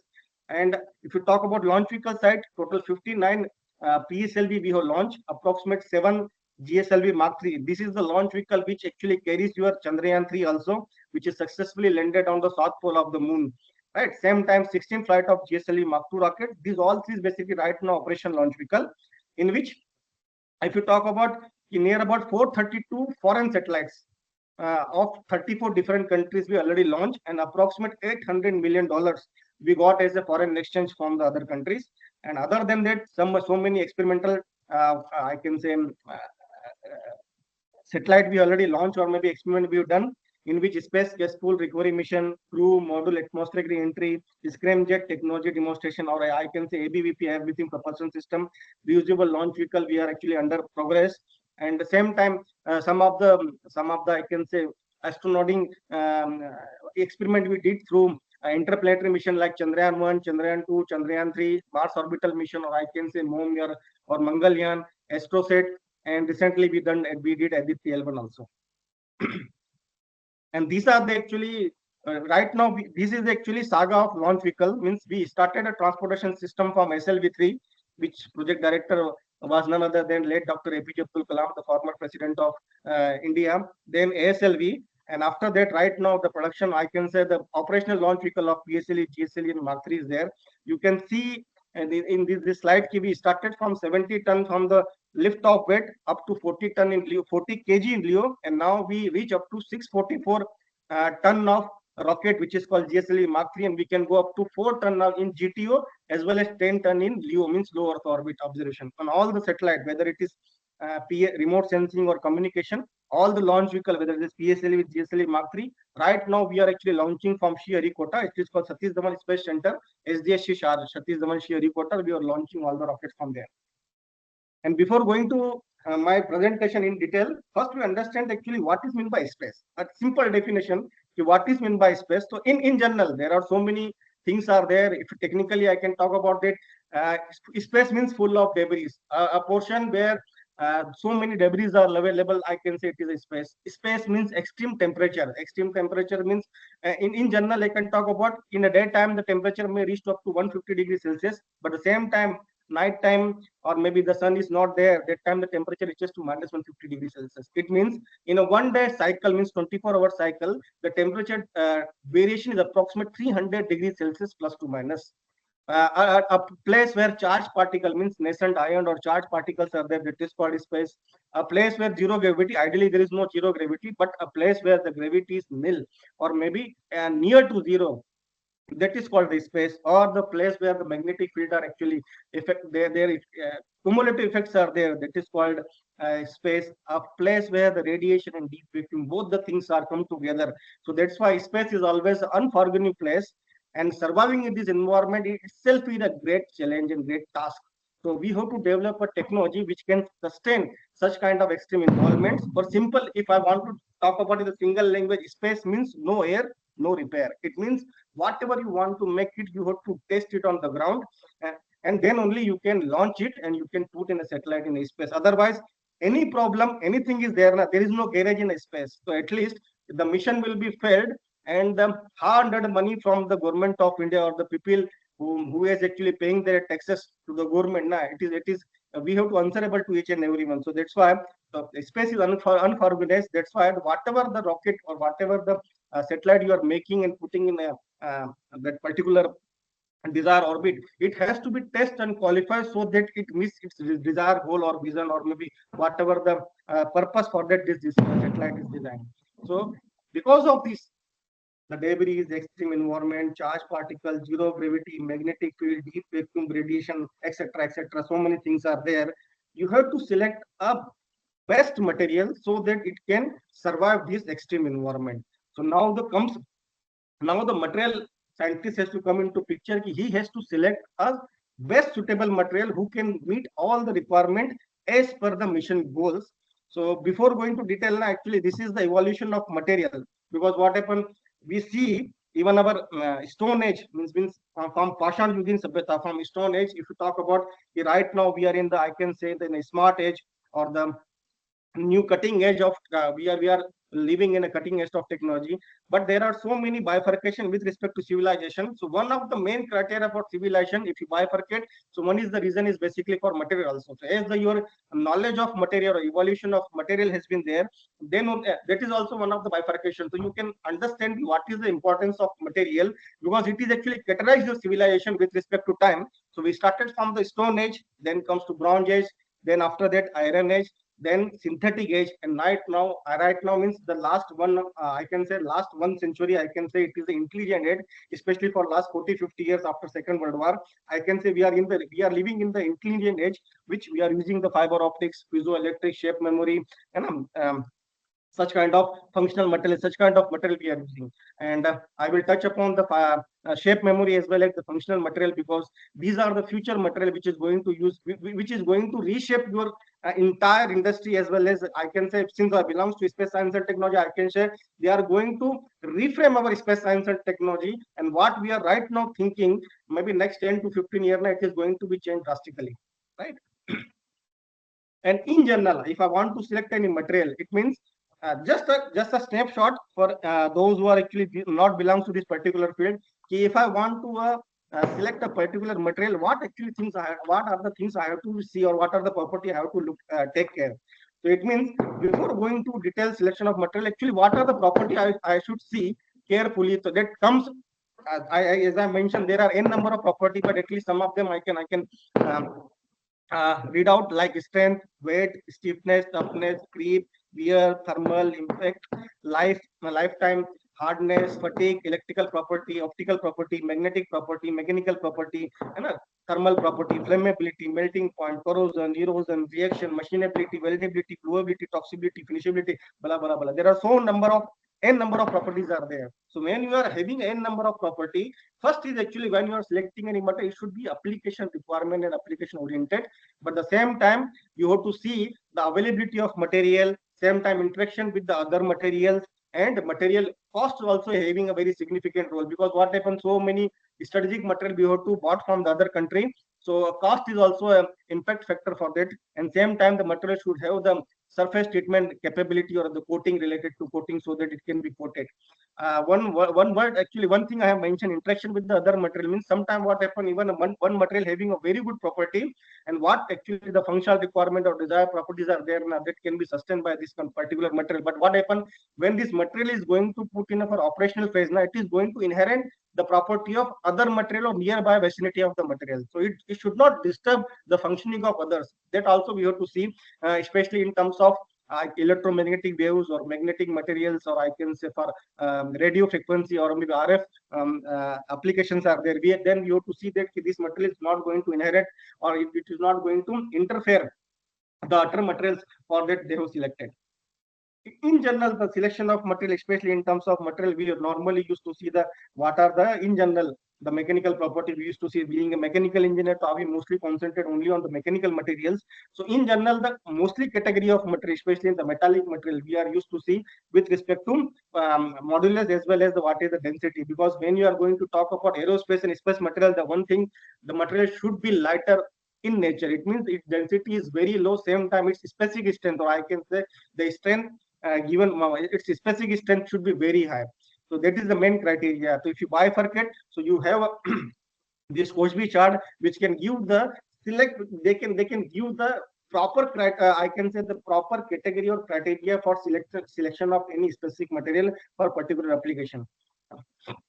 There are so many material we are using, but the combination of mostly we are using alloy material, but specific places we are using specific material that I'm going to specify where we are using, such as magnesium we are using for our payload development, or I can say avionics component making material, but magnesium having a problem of corrosion even though a proper surface treatment or maybe the gold plating and silver plating is not going to solve your problem. So that time the magnesium normally we are avoiding as such. In place of magnesium, largely we are now using aluminum 6061. We are using titanium is basically for gas bottle manufacturing, right? All the gas bottle in launch vehicle as well as satellite we are making for titanium, because it can bear a high pressure up to 225 or maybe higher side of 20. It can bear the pressure. Aluminum is one of the best light alloy metal we are using our launch vehicle. If you talk about launch vehicle or rockets, near about 40% the actual weight is actually capable is made by the aluminum. That is different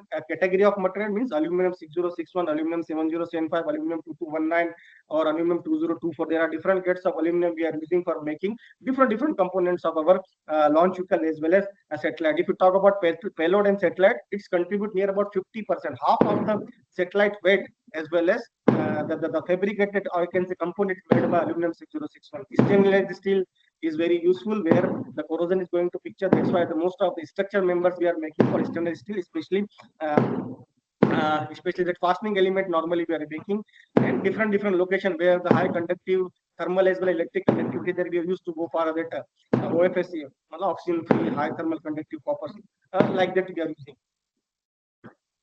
In general means if I want to classify any materials, since everybody is from this particular field, I'm not going to touch upon each and everything.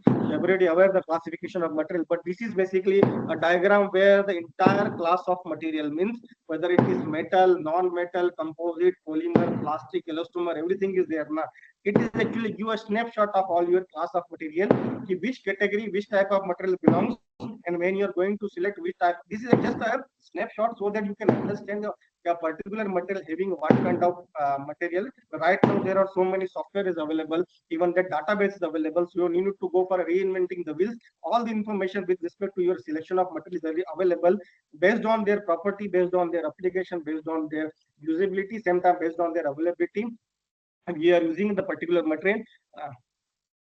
And when I'm going to talk about what kind of material development as well as the usability of that material, so the first thing is basically the selection of material for space application involves simultaneous consideration of number of diverse factors that I already emphasized. There are so n number of properties, so you cannot select one material which can have all the property together. So that's why you have to compromise and you have to see the best material which can meet your functional requirement. That is more than enough. A material can meet its desired goals or maybe up to the desired life that I can expect, especially in terms of payload for 7 to 10 years.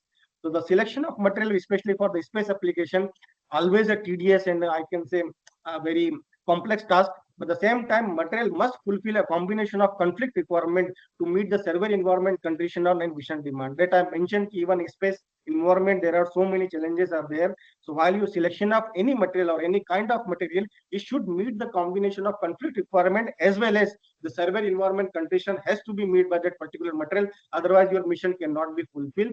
And as such, there are so many incidents are happened. Even the wrong selection of material actually given may not fulfill the desired output or may not fulfill the desired functional requirement. And for that, we lost the satellite or we lost the aircraft, we lost the rocket, and same time we lost the life also, right? Uh, and same time, the ISRO has made actually ISRO has started this indigenization activity long back, maybe around 30-40 years back. We started around near about 70-80s, and right now I can proudly say that near about 70 to 75% of the payload spacecraft or satellite as well as rocket materials are indigenously developed in I can say by Indian industry, so that the foreign exchange or AFE whatever we are giving to other countries in terms of material that can be restricted. And same time, that's why all our missions, if you see that they have become very cheaper and cheaper, especially in terms of when you go for a higher or prestige mission like Chandrayaan 2, Chandrayaan 3 and Mangalyaan. So that is the reason it's become very very cost effective as compared to any other country space missions, right? So when I'm going to select any space material, especially in terms of launch vehicle rockets now, so for that you have to see the structural materials, especially in terms of it should have very low density as well as very specific high strength. So in general, they have very specific modulus, so that the per kg means when you are going to launch a satellite for space. So in general means what the space market tends. If you are going to put a satellite in a low Earth orbit for remote sensing application, the cost near about $1,000 to $2,000 per kg.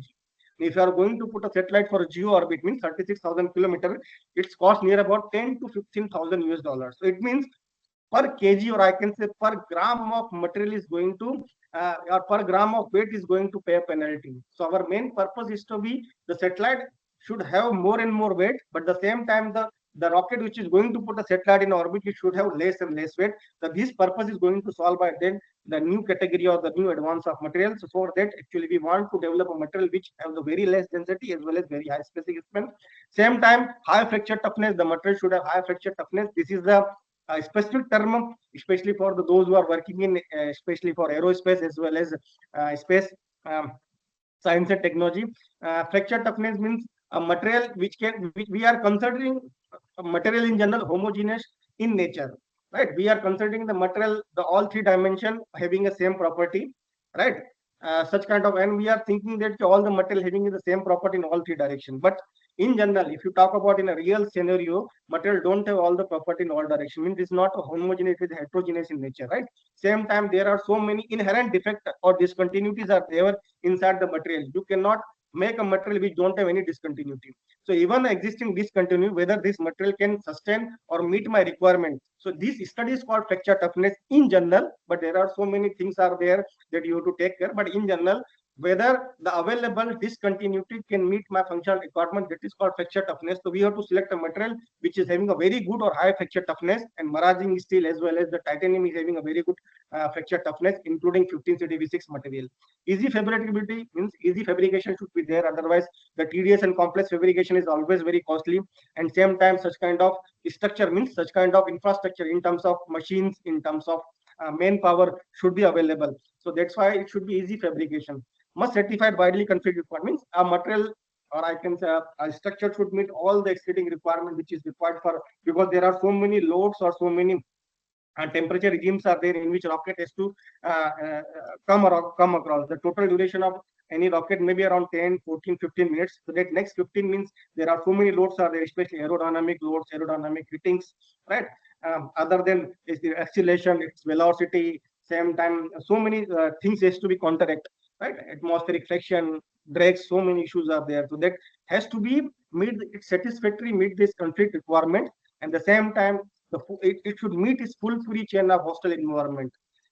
In general, I can say the launch a satellite is easy, but descending phase means re-entries is, I can say, launch it is a more tedious and complex as compared to launching. So right now, actually, we are planning for a Gaganyaan mission. So that's why even a satellite, launching a satellite in a space, I can say, since with the expert and almost more than a 90, near about 100 missions we have developed. So it is easy for us to at least we can go. But when you are coming back from the once again the re-entry missions in which you are humans are there or Gaganyaan, so Gagannauts will be there. It is one more, which is I can say it is actually one more degree higher complexity than your normal ascending phase. So there are so many issues are there. And then everybody aware about Kalpana Chawla disaster, what happened. So such kind of thing is also going into picture. So you have to develop a material or you have to select the material which can sustain up to 2000 degrees Celsius when it is going to re-entry, because atmospheric drag will generate a high amount of friction forces and the temperature will reaches, especially from the cone side or the outer side, near about 2000 degrees Celsius. So here it has to be maintained its property up to high temperature also, right? And exceeding high demand of reliability, that is one of the most important criteria. You should meet these reliability goals and it should be cost effective. So these are the in general criteria for selection of material, especially in terms of launch vehicle. I have given a snapshot for all rockets. In general, these are the material. But if you talk about payload, then the next part is spacecraft. Payload means right now that we are working means Space Application Center is basically making for all satellite, or I can say all ISRO payloads. We are right now we are designing, we are making, we are fabrication. Same time we are making all payload, its application, its usability at space application center we are making. This payload is going to put as assembled to the spacecraft. So in general, payload means it is all sensing element of your satellite, like your nose, uh, I can say your nose, your eyes, your skin. These are basically payload of your body. Same time we are making a payload for satellite, right? And this payload is going to induct with your spacecraft or satellite at URSC Bangalore, and after that they are going to mount on the upper topmost portion of your rocket, and it is going to be rocket is going to put a satellite into desired and intended orbit. So in general, if I talk about combination of payload plus spacecraft for launch vehicle or rockets, near about 300 to 350 different type of metals, non-metals, polymer, adhesive, encapsulant, right? Such kind of material means broader category, I can say more than a 300, 300 plus material we are using for making our one mission, right? As you talk about some kind of bifurcation of materials or maybe type of material. So like PSLV, I can mention the strap on, the 6 strap on of PSL is basically made of 15 CDV6 material. It is basically a French designation, which is having a 0.15% carbon. It is a low carbon, high alloy steel, and all the strap on of PSLV, it is made of 15 CDV6 material. All the motor cases, whether it is PSLV, GSLV, or LVM3, means rocket Mark III rocket, it is made of maraging steel 250. It is called MDN 250. It is indigenously made. That's why it is called MDN. MDN means Midhani Mish Dhatu Nigam, MDN 250 steel. It is a low carbon Same time, it is also low carbon but high alloy steel, and its motor is fracture toughness is very good. That's why all motor cases, even the first stage of rocket motor case, is made of this material. Heinz 25 is basically a cobalt based cobalt nickel based alloy, which is having a very good thermal dissipation, or I can thermal bearing capacity. That's why this material Heinz 25, it is also once again a procured material from France, right? Its indigenization is on the way. F note 7020, I can say AA 2219, and 27020 is basically a aluminum grade material which is going to use for the making of motor case of third stage of rockets. And titanium, there are so many variety available, but if you talk about aerospace only, now we are using TI6L4B. It is called aerospace titanium.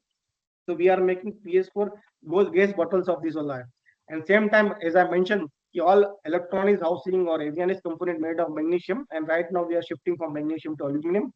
Heat shield is basically made of composites, but the for metal supporting element, we are using AA7075. Interstage is always made of aluminum 202014, which is having a very good high strength. And if you talk about 7020, aluminum 7075 having the highest mechanical property in all aluminum groups. If you talk about in aluminum, 7075 is actually highest mechanical property in all aluminum category or groups. Interstage normally we are making for aluminum 2024, and nose cone is basically we are making for 2204. So this is the broader category of launch vehicle. In the same way, like GSLV Mark II also we are using the same. And this rocket is going to use a put a this rocket is going to put our NISR satellite. Now, NISR means NASA ISRO synthetic aperture radar. Normally, NASA is not going to collaborate any other country, especially in terms of space science and technology, because they are the pioneer. So this is the first time that NASA has approached India, ISRO, or I can say India, and based on this, we are going to make a low Earth orbit NISR satellite, which is going to launch in the next March 2025, and this cost near about 5,000 crore rupees. And this is one of the best remote sensing satellite till now world has been developed, and it is a collaboration activity with NASA and ISRO, right? And this rocket is going to be put there, this satellite in orbit. And this is the rocket which you see in the 22nd July 2020 24. This is the rocket which carries actually Chandrayaan 3. Chandrayaan 3 is launched from this GSLV Mark 3. Now it is called LBM 3, and this rocket carry around 3.7 ton of Chandrayaan 3 into desired or the particular orbit. Almost same kind of material we are using. So as such, either be GSLV or LBM 3 or GSLV Mark 2 or maybe the PSLV, we are following the same heritage because it is already tested and qualified. Because in space, when you are going to try, it should be test and qualify. Since we have the long heritage of merging steel or titanium or aluminum or such kind of stainless steel, so that's why we are using such kind of material for our and say even same that human rated launch vehicle HRLB, which is going to put a juggernauts into space. Same time is also we are following the same heritage or maybe the same knowledge that we got from development during the development phase of PSLV, GSLV, and Mark 3. This is the in general exploded view of any rocket. I am talking about later. For just information purpose, I am mentioning S1 GSLV Mark 3. In general, if you see a rocket mostly portion, if you see a rocket weight is near about, let us suppose 640 ton of Mark 3. So out of that, almost 90% weight comes to its propellant and material only, means structure point of view, right? And the payload means which is going to put in a particular desired orbit or space, it comes around near about only 1 to 2%. If you talk about fraction, so actual the rocket purpose is to put a satellite in a desired orbit, but the mostly all weights come to selection just because of coming to that put on a satellite in a desired or particular orbit with the desired speed as well as acceleration. So this is the exploded view of your rocket, so that you can understand if you select a proper material so that your main purpose to put a satellite in a space, so you can drastically reduce your price. And same time, if you are making a rocket in terms of reliability, in terms of reusability, then the same rocket can be used for a multiple times. Right now, ISRO don't have a rocket which can be reusable in nature, such as PSLV, GSLV, and LVM3. All three are expandable launch vehicle. So these all three rocket is not going to use. They are only one-time rocket launch. It means every time you have to make a fresh one, and you have to put a rocket in a particular. Every time you have to make a fresh one. Now, when you are going to these all problem anticipated when you are going to make for a I can say making a rockets, or I can say making a uh, jet engines, or maybe the jets. But when you talk about payload or maybe spacecraft, so there is a new challenge, because the rocket regime or total flight duration is approximately only 10 to 15 minutes. It means the 10 to 15 minutes rocket will do its work, perform its functioning, and its work is over. Now the satellite has to deploy and start the working. If you talk about remote sensing satellite, means low Earth orbit, which is near about 500 to 1,000 kilometer orbit, it has to be near about 5 to 7, and sometimes 10 years is there. But if you talk about satellite communication satellite, its life is near to 7 to 10, and sometimes 15 years are there.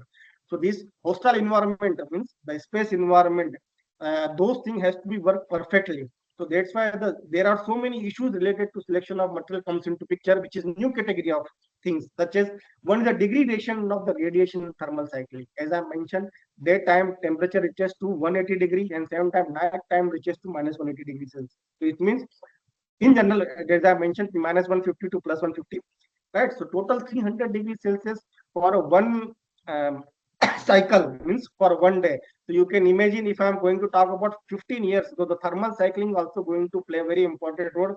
And then thermal cycling combining with vacuum is also, I can say, one of the, it is a 1 degree higher, the higher. So that's why the vacuum with thermal is actually degrade your mechanical property or degrade your material property drastically. And degradation due to radiation also, because radiation is also going to reduce your properties of material, especially if you talk about polymer materials. Then the same time presence of atomic oxygen in LEO, because normally any mission for a low Earth orbit, normally we are putting more than a 500 degree 500 kilometer. But sometime based on the experiment, or sometime you have to put a satellite in a low Earth orbit also, which is maybe near about 500 kilometer or maybe near to that.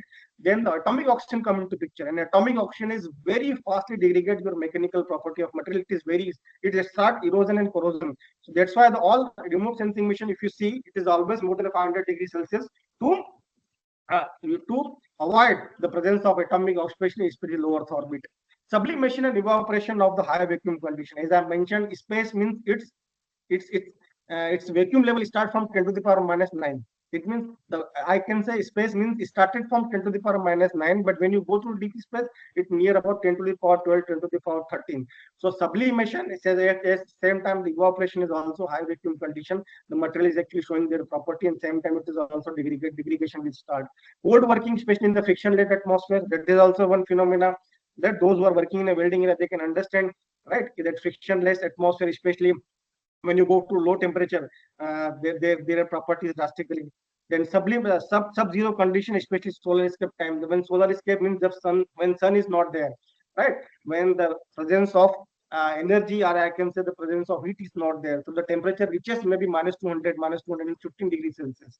Right. So this is the reason when you to go low, when you go to the very low temperature. So that's why our Chandrayaan 3 mission is only for 14 days, because you cannot right now, we don't have that material which can work up to this particular low temperature. So that's why our mission is basically if you see the Chandrayaan 3 duration, only one lunar day we have planned for Chandrayaan 3. So if you have the material which can sustain the low temperature, then we can plan for a higher days, or maybe we can plan missions for which can go for years also.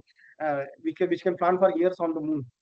So the new category of material has to be we have to design, or we have to find that, so that the space colonization, or I can say lunar colonization, can be possible, until and unless you have to develop such kind of specific material and high velocity particle. Because when you go to the space, right, even a small wood having a very is one experiment done by NASA, around 100 of aluminum slab can be penetrated by a wood which is going to which is having a speed near about your lower orbit, which is approximately 28,000 kilometers per hour. So you can see that even a space, a very small debris can harm your entire mission, or maybe it can ruin your entire mission. And same time, use of SN, ZN, and cadmium used to be avoided because they are hazardous as well as viscous in nature. Magnesium is, I mentioned that there are so many issues related to sublimation as well as plating and coating. And same time, we used to prefer FCC, right, especially in the cryo conditions, because phase centric material is actually always a very good choice if you talk about cryogenic condition or low temperature application. And same time, the I can say ductile to brittle transformation, which is normally happened, especially in the low temperature application. That also you have to think, because normally those material which is ductile in nature at an automotive temperature or maybe our normal atmospheric condition, they will change their behavior, especially in the low temperature or dry applications, right? In general, we are using so many category of metals. I am highlighting those who are actually using for our payload application, like aluminum 6061, and SS304, titanium Ti6L43, magnesium AZ31. Invar means Fe nickel alloy, means Invar, the name itself shows invariable in respect to thermal coefficient of expansion, means coefficient of thermal expansion. So in general, this material is basically Fe nickel. 36 means Fe and nickel. It is a combination of Fe and nickel. Nickel is 36% nominal, and it is actually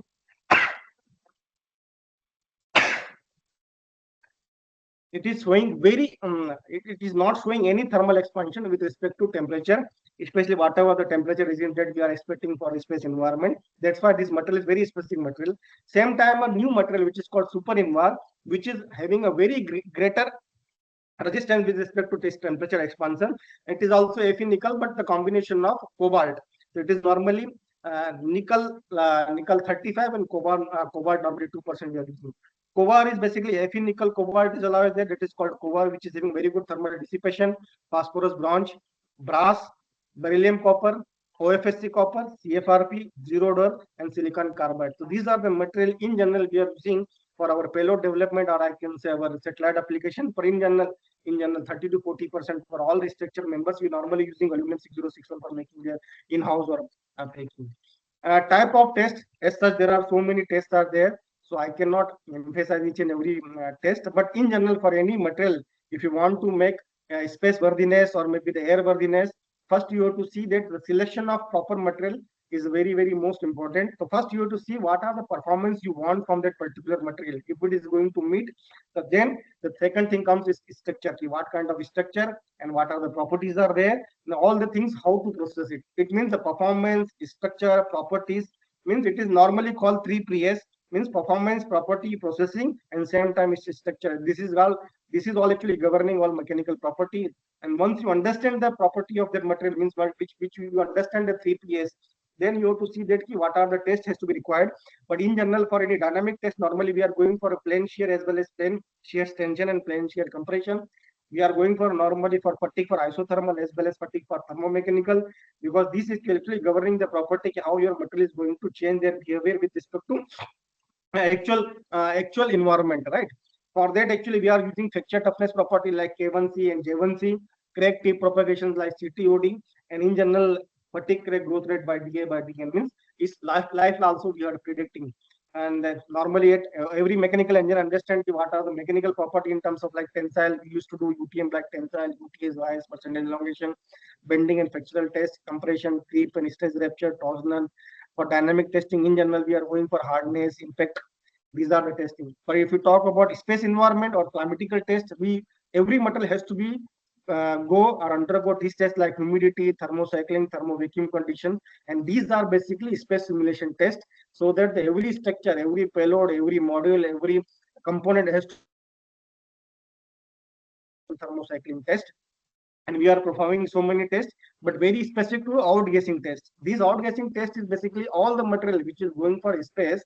So normally space means deep vacuum condition, same time temperature, and third thing is basically time. So in general, outgassing means we are going to test especially for polymers material for 24 hours, 125 degrees Celsius, and 10 to the power minus 10 to the power minus 5 torr. And we are checking whether any outgas means inherently any entrapped gases for a light metal. Light gases will be there during the processing. They can entrap, especially in terms of polymer processing. So we are see that these gases should not evacuate, or maybe it should not be outgassed during the functioning of that satellite. Otherwise, once they will come out, they have to settle somewhere, or maybe sometime it may be possible that they will settle where the critical electronic component or something is there. It is going to deposit there, and it may be harm the functioning of that particular module, or maybe it is going to be we can lose the community. Sometimes it is happened in other space agency mission in which we see that because of this hydrogen contamination or because of this outgassing, we lost the satellite data because that they have entrapped where the communication was there, and because that communication cannot be done, and the whole mission has been lost. And I think that Dr. Ankush Sharma from Atira has already touched upon some of the composite, especially for Industry 4.0. But this is actually composite based. Atira is actually giving a very kind support to say ISRO for development of payload element, for development of payload, because as you are aware about that, composite means very light. In terms of density, it is very light. Sometimes they are light, and same time, if you talk about property, also they have very moderate property. But I cannot say they are going to replace entire the material. Metallic materials, but they have very good capability. So these are all the things actually what I shown you. These all basically a payload elements which is already used in our spacecraft, or I can say already used for our past missions. In which some of them I can mention like OFSC cylinder, which is going to make our camera. Most of the reflector antenna is made of CFRV, and Atira is going to help them. And I know I need not to touch all the property of composite in general. Simple kit is high specific strength, high specific modulus, low density, high thermal resistance. Same time, the main advantage, you can tailor the property, right? As per your requirement, you can make it. You can make it a directional property, whatever direction you want, direction dimension stability as well as directional property you can want. You can play with property with respect to your directions. So that is the main advantage, and main, especially in terms of satellite application, their advantage is RF transparency and tailorability of their property. So that's why you can design your property with respect to it. You can tailor your design property. So that is the main advantage of composite. And most of our element, especially in terms of rocket as well as payload as well as spacecraft, we are using composite to reduce the weight. And most of the element, especially antenna, reflectors, and this camera body, we are making for this composites only. And this is the in general exploded view of your any satellite, as I mentioned in my previous slide, how the rocket looks like. Same way any spacecraft or satellite looks like. And as I mentioned, near about 300 different category of material which is used for rocket as well as uh, satellite application. So these are the total elements are there, means each and every element I cannot bifurcate. But in symbol, if you talk about, there are so many different category of materials are there. So in which I will touch upon some of the things which is uh, right now we are going to indigenize. So I will touch upon one thing which is right now presently going on indigenization activity. I am going to talk about TWTA. As such, there are so many international activity have involved as well as ISRO has also done. But this is right now going on. It is called TWTA, traveling wave tube amplifier. It's single cost, means one TWTA. If you talk about any satellite communication, especially for communication satellite, if it is a throughput satellite, its numbers are minimum 30-35. Means minimum 30-35 number will be TWTAs are there.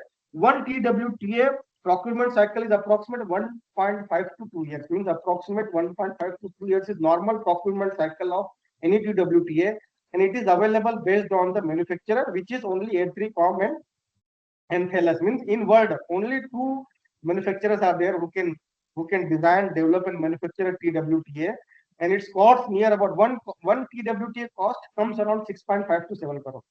So now you can imagine approximate 30-35 TWT is required for any high throughput satellites, especially for communication medium. So you can imagine 7 crore multiplied by 30.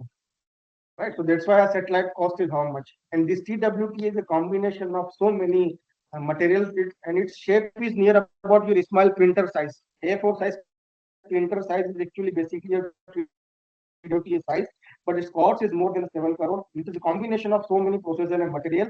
ISRO has started this indigenization of activity, and there, as I mentioned, this is very complex technology, but still we have started, and I am also part of that activity.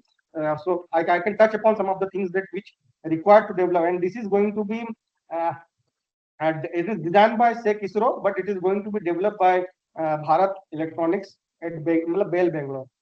And this is basically major challenge for this material. It means when I'm talking about selection of material, so what are the major challenges? The major challenges is vacuum compatibility. It means very high purity, extreme low volatile impurities, which should be less than ppb level. ppb level, you have to control the impurity. Low vapor condition up to 500 degrees Celsius, it should sustain its property up to 10 to the power minus 9 torque. As I mentioned, it will go up to 10 to the power minus 12 also. And it should retain its mechanical and physical property like ductility, machinability, workability, weldability, breathability, high and low temperature electric conductivity, high thermal conductivity, high mechanical strength even at high temperature, and control thermal expansion. It means you have to select a material which can capable of these all properties that right now I have mentioned. It should maintain, it should have very high thermal conductivity. Same time, it should have a controlled thermal expansion. It should maintain its property in a low temperature, low vacuum condition, even a high and low temperature, both the condition. So that's why the material we are I'm mentioning some of the material, but when you are selecting any TWT material, you have to think that it should not be porous. The porous material is not acceptable in TWT environment. Loose and laminated materials are non-desirable. High vapor pressurized contents like ZN, carbon, oxygen, phosphorus, sulfur is always unavoidable. Its constitute should be as low as possible. Material difficult to form and machine is also it's avoidable, and same time magnetic material their presence distorted the field of RF signals and other things should be normally avoided. So when you are going to talk about what major challenges to indigenize the TWTA, so one thing is precise component. More than a 250 piece parts is there, which is approximately 40 different category of material, 40 kind of materials are there, which is metal, non-metal, and alloy also is there. But at the same time, their accuracy level means precision fabrication is up to the micron level. Right, one thing, complex joining. All the material will be joined to only hydrogen base. Everybody aware how hydrogen is dangerous. You have to done only in hydrogen environment. This brazing should be there complex, and there are should be more than 200 leak-proof joints are there. High precision alignments are there, and specialized material coating techniques are there. Operating life of cathode is near about 15 years, and always ultra high vacuum competition, which is 10 to the power minus 9 power is there. It means throughout the life means as I mentioned up to 15 years for any communication satellite, it has to be 24 by 7 multiplied by 365 multiplied by 15 years. It has to be worked constantly for that particular vacuum condition for particular temperature. So that is what the challenge means. You have to select the material which can work for 15 years up to 350 or 400 degrees Celsius up to 10 to the power minus star for next 15 years. So it is very difficult to understand, or it is very difficult to select the material. And these are the normal material. I cannot touch each and everything, right? But these are the category of material in which OFSC, copper, Monil 404, FOA, soft iron, molybdenum, tungsten, platinum, ABPN, alumina, gators, selenium, cobalt, magnets, such kind of materials we are using. But in general, if you talk about, as I mentioned, 44 to 45 of different category of material which include epoxy and encapsulant, magnet, metallized ceramics, braze alloy, UHV materials and alloy. So these all the things come together and we have to make a TWTA, and this activity we are initiating. It is under a good shape and size. Hopefully next 1 or 2 years now we can indigenously develop a TWTA, functional TWTA for a space environment, so that the maximum portion of your satellite now that goes to foreign exchange can be reduced or maybe can be eliminated, and it can be developed. I can say to Indian industries like BEL or maybe Indian industry we can develop, because this technology will be transferred to the Indian industry so that the employment we can generate, and same time the foreign exchange we can reduce, and same time the cost of your satellite can be reduced drastically. And in general, if you talk about, since you are talking about so many new missions, so that's why the new category of materials are required, especially in terms of functional graded material, mass materials, right? Smart material, function graded materials, or shape memory, such kind of materials are required, because when you talk about human missions or Gaganyaan mission, where the Q module, cruise cap, shift, and space suits are there. So here is basically main challenge. You have to develop the material which is compatible with your human environment or human, right? I cannot make a fabric which is not compatible or maybe which is not competent to the human environment or human metabolic body. So you have to develop his suit in a such a way that it is comfort for him, so that he can work it, he can easily wear it, he can easily use it, and same time he has to work whatever the work is assigned to him. So that's why the new category of material is required for the development of Gaganyaan missions, right? And same time, the Gaganyaan means if you have to crew model, it has to be ascending and descending phase. So same time, as I mentioned, sending human in space is very easy, but when you're returning back, it is one of the most tedious tasks. So you have to develop such kind of new category of metal which can sustain such kind of temperature, so that the safely landing of human or Gaganauts can be possible. We are going to demonstrate air breathing engines or scramjet. Everybody aware those who are mechanical field, they can understand the scramjet and ramjet technology. We are using a atmospheric air as an oxidizer, so that the maximum the amount of portion which is used to oxidize the propellant can be reduced, so we can reduce the launch vehicle dead weight. So these are the technology also required as high demands of materials. We are going to talk about reusable launch vehicle or LVTD. Already one demonstration had been done. It is something like your aeroplane or aero type structures which can be reused for multiple times, right? So these required a new technology or new generation of material which can meet these extreme temperature limits of space environment, whether it is talk about Gaganyaan, whether it's talk about scramjet, ramjet, or RLBTD. So we are in a phase of uh, changing of your regime from the conventional material to the new category of material, and so many researchers, so many activities going on in India as well as abroad.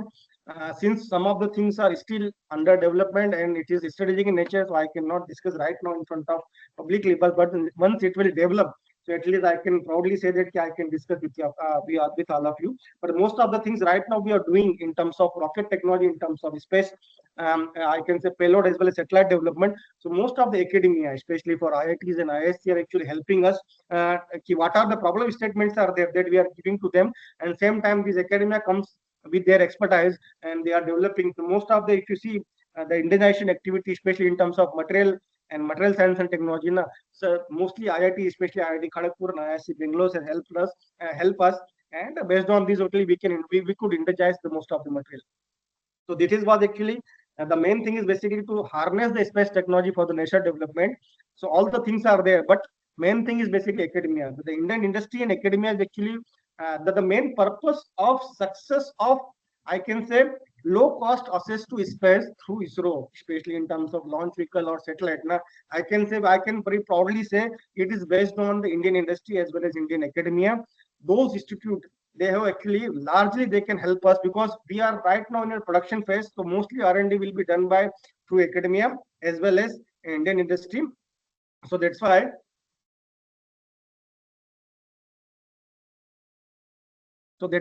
we are mostly concentrating on launch goals, and most of the activity, especially in terms of R&D activity, we are depending on our academia as well as industry. So this is the actually forum in which you can also contribute, especially launch vehicle area, payload development area, as well as your satellite development area. So and it is a good forum where you can show your expertise and develop something which is going to put India in a space.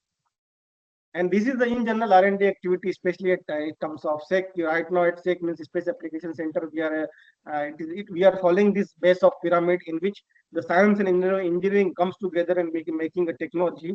And based on this, actually, we are actually developing all the activity. I am not talking about materials, means all the things which is related to development of space science and technology or payload development or launch vehicle. So this is the actually academia pyramid, or I can say the pyramid of activity, which actually actually helping us to develop a new kind of technology. Or since I belongs to mechanical and material, so it is, I can say, new kind of material which is meet our functional requirements. And this is basically called I can say the funnel, the development funnel, right, which is actually called the development of a metal funnel, alloy development funnel. In general means what happens when you are projecting any material development. So normally we go for a literature as well as the application of that particular material, because when we see that this new category of material required for this particular function or location, so normally we see that whether the study level or anything is going on, this particular material, in world anything is done, we are going for a paper studies, literature survey, lab skill. And one can see that here it is possible to, when we will do for a lab level, through literature survey, through our understanding, through our knowledge and experience, and we will see that our lab level, scale level can be developed. So we will go for then trials. Trials means after that we will see that even something has been developed, it has to go for that harsh space environment, whether it is related to space or aerospace. Then same time fully industrial trials we will do, test and qualify it, and once it will see that it is meet all the requirements, then we will go for a full-fledged production. So normally this way you are going to develop academia in India as well as the industry in India, especially in aerospace and space market. So if you want to develop the industry and academia, they have to collaborate with ISRO so that a new aerospace market can be generated in India. So this is actually what the innovation funnel I can say we are developing in ISRO, and at least I mentioned, as I mentioned, more than 40-45 years we are doing this activity, and hopefully in the future also we are doing, so that the most of the things, right, as I mentioned, only 75 to 80% material being utilized through academia and industry. The balance 20% also can be done with their help. So this is from my side. I hope I have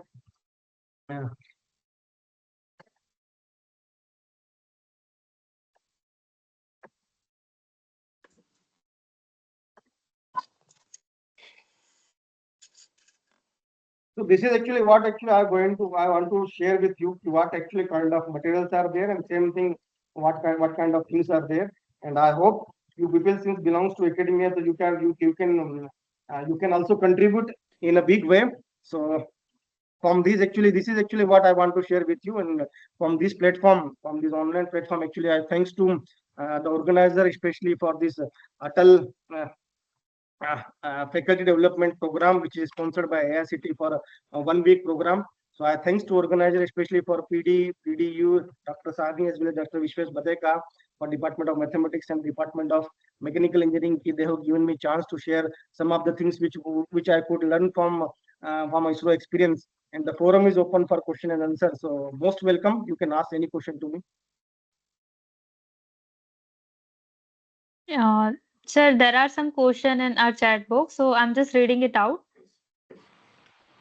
So the very first one is, how effective is friction stir welding in joining tailored welded blank of aluminum 2 triple X and 7 triple X series as shown by you in the slide?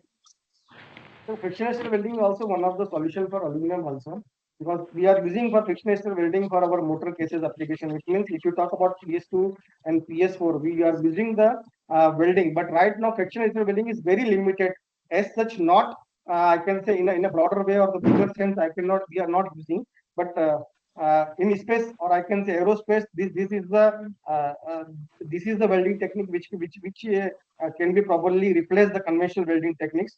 And the better person who can answer this question is in front. He is sitting in front of me, that Vishwas Badega sir. So he is the expert of fractional welding. So he can give the better example in terms of application. But aluminum is also fractional exterior. It can be done because both the motor cases, what we understand, can be done through fractional welding. 7075 as well as 2024 and 2219. Okay, sir. Hopefully the answer is clear. So now the next question is, how sustainability can be achieved in space and aerospace materials? Can you repeat the question? Can you please pardon? How sustainability can be achieved in space and aerospace material? Hmm, it is not clear. I mean, in terms of what I am asking. Uh, they are asking about just the how we can make the space and aerospace material more sustainable. That's what I'm telling. You Na. can request the yeah, means the person who has raised the question, probably he can again. Because you have Doctor to and because it has to be sustainable with respect to what means, if you talk about only for operational purpose, if you talk about only functional purpose, so I can answer it like this only. But otherwise, space means I can say in a simple word, space is the final frontier for space sustainability, for sustainability for human life. So in future, if you want to sustain any technology, science and technology, or any technology, it has to be sustainable through only the space science and technology. So that's why the space is basically final frontier for development of any kind of technology. So this is because what happened, the future is belongs to this technology only. What we are going to talk right now, what are delivered, in which material science and technology is going to play a very vital, very important role. okay, sir. So the next question is the major materials. What are the major materials, uh, metals joining techniques used to join aluminum in aerospace applications? Normally, it is depending on the location. Such as if you talk about interstage, now normally for all aluminum is basically riveted. They are not welded. They will rivet because it is interstage structure. When you talk about the propellant tanks, then you have to weld it, right? So there we are using TIG and MIG weldings are using, right? So normally that material is basically 2219. All the 10 gauge right now we are making for 7020 and 2219. Right. Normally, if you talk about here means that payload development, we are using 6061, and normally welding process what we are using is basically TIG and laser welding. So as such, that's what I'm telling you. As such means the specific location we are using a specific process, but in general, aluminum is most suitable alloy for our application, especially for payload development as well as satellite development. And in terms of launch vehicle, welded components are very few, especially only for the propellant tanks. Otherwise, normally we are using for riveting structure because the interstage is mostly bedding for riveting point of view. Okay, thank you so much, sir. There are, I guess, no more question. If anyone is having any other question, so they can unmute themselves and they can ask.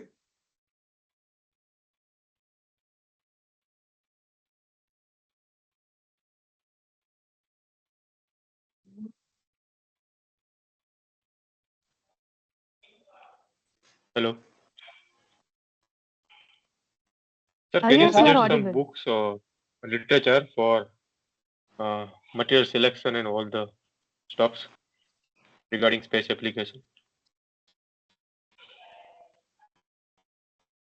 I could not hear you. Can you pardon me?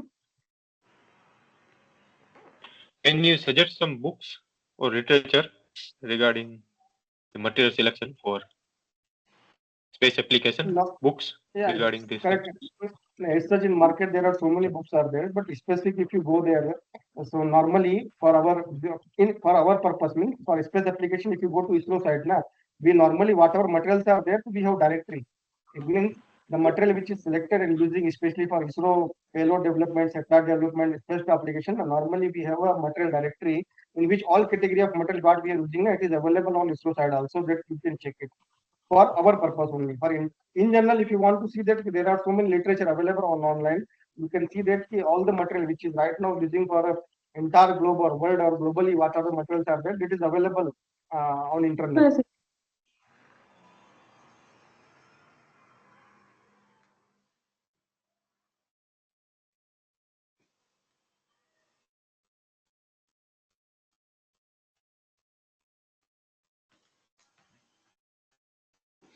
Okay, so hope anyone is not having any other questions now. So, thank you so much, sir, for the information, the session full of information.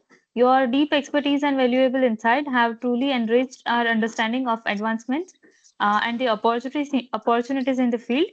We are particularly grateful for your time and efforts for sharing the knowledge with us. Thank you so much, sir. Thank you, sir. Thank you very much. So, Vermaji, I'm Vishwesh available here, and on behalf of Department of Mechanical Engineering and Department of Mathematics, on my personal behalf, I would like to thank you for sparing your valuable time and delivering this wonderful talk. And I'm sure that this talk is very enriching in terms of the material selections for various space applications. The earlier speaker also, he delivered a very nice talk about the composite material and its integration in Industry 4.0. Just for the benefit of the audience, I would like to mention here that PDPU and Space Application Center, we have a formal MOU between both the organization. At the same time, we also have a formal MOU with Atira, Ahmedabad. So I thank you, Dr. Ravi, for your time and this talk. Thank you. Yes, thank you very much. Thank you, sir. I think before we should actually close on for the day 3, I request all the participants to please switch on their video so that we can have some common photographs. I request Sir, all unfortunately, my camera is not working, so I just my name will Okay. come. I cannot come. Sure. You know? Sure. No issue, sir. No issue, sir. Others can please switch on.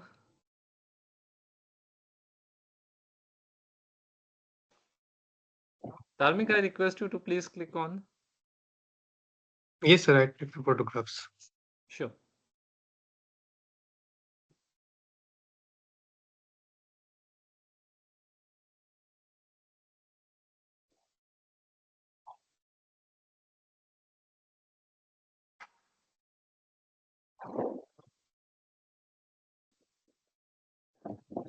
So thank you, Saniji. Thank you, Vishwas sir. Thank you, each and Sir, you're everyone, most sir. welcome, sir. I am signing. I You're am most signing welcome. off, sir. Okay, okay. Thank you, Thank you, sir. sir. Okay. Okay. Thank you, sir. So I think we should move on. Thank you so much, Mr. Ravi Kumar Verma, sir, for your enlightenment and thought-provoking session on space and aerospace materials, present trends, and future perspective. Your extensive knowledge and combined with the real-world insights from your remarkable experience at ISRO has provided us with a deeper understanding of the fascinating subject. So we truly appreciate your time and effort, sir. So with this, Thank you, sir. we conclude today's session. A heartfelt thanks to all our esteemed speakers for sharing their valuable insights and knowledge with us. Each session was truly enlightening and thought-provoking. So I would also like to express my gratitude to all the participants for their active engagement, curiosity, and enthusiasm throughout the day. Your presence had made this program a great success. So we look forward to welcoming you again tomorrow for another day filled with insightful discussions and learning. So until then, take care and have a wonderful evening. So thank you, everyone. And I request at the end that a link that is being shared in the group, I request you all to please fill that so that we can keep track of your attendance. So thank you, everyone, and good night. Good night. Thank you, sir. Thank you very much. Bye. Bye. Thank you all. Thank you so much for joining. Thank you, sir. Thank you, sir. Thank you.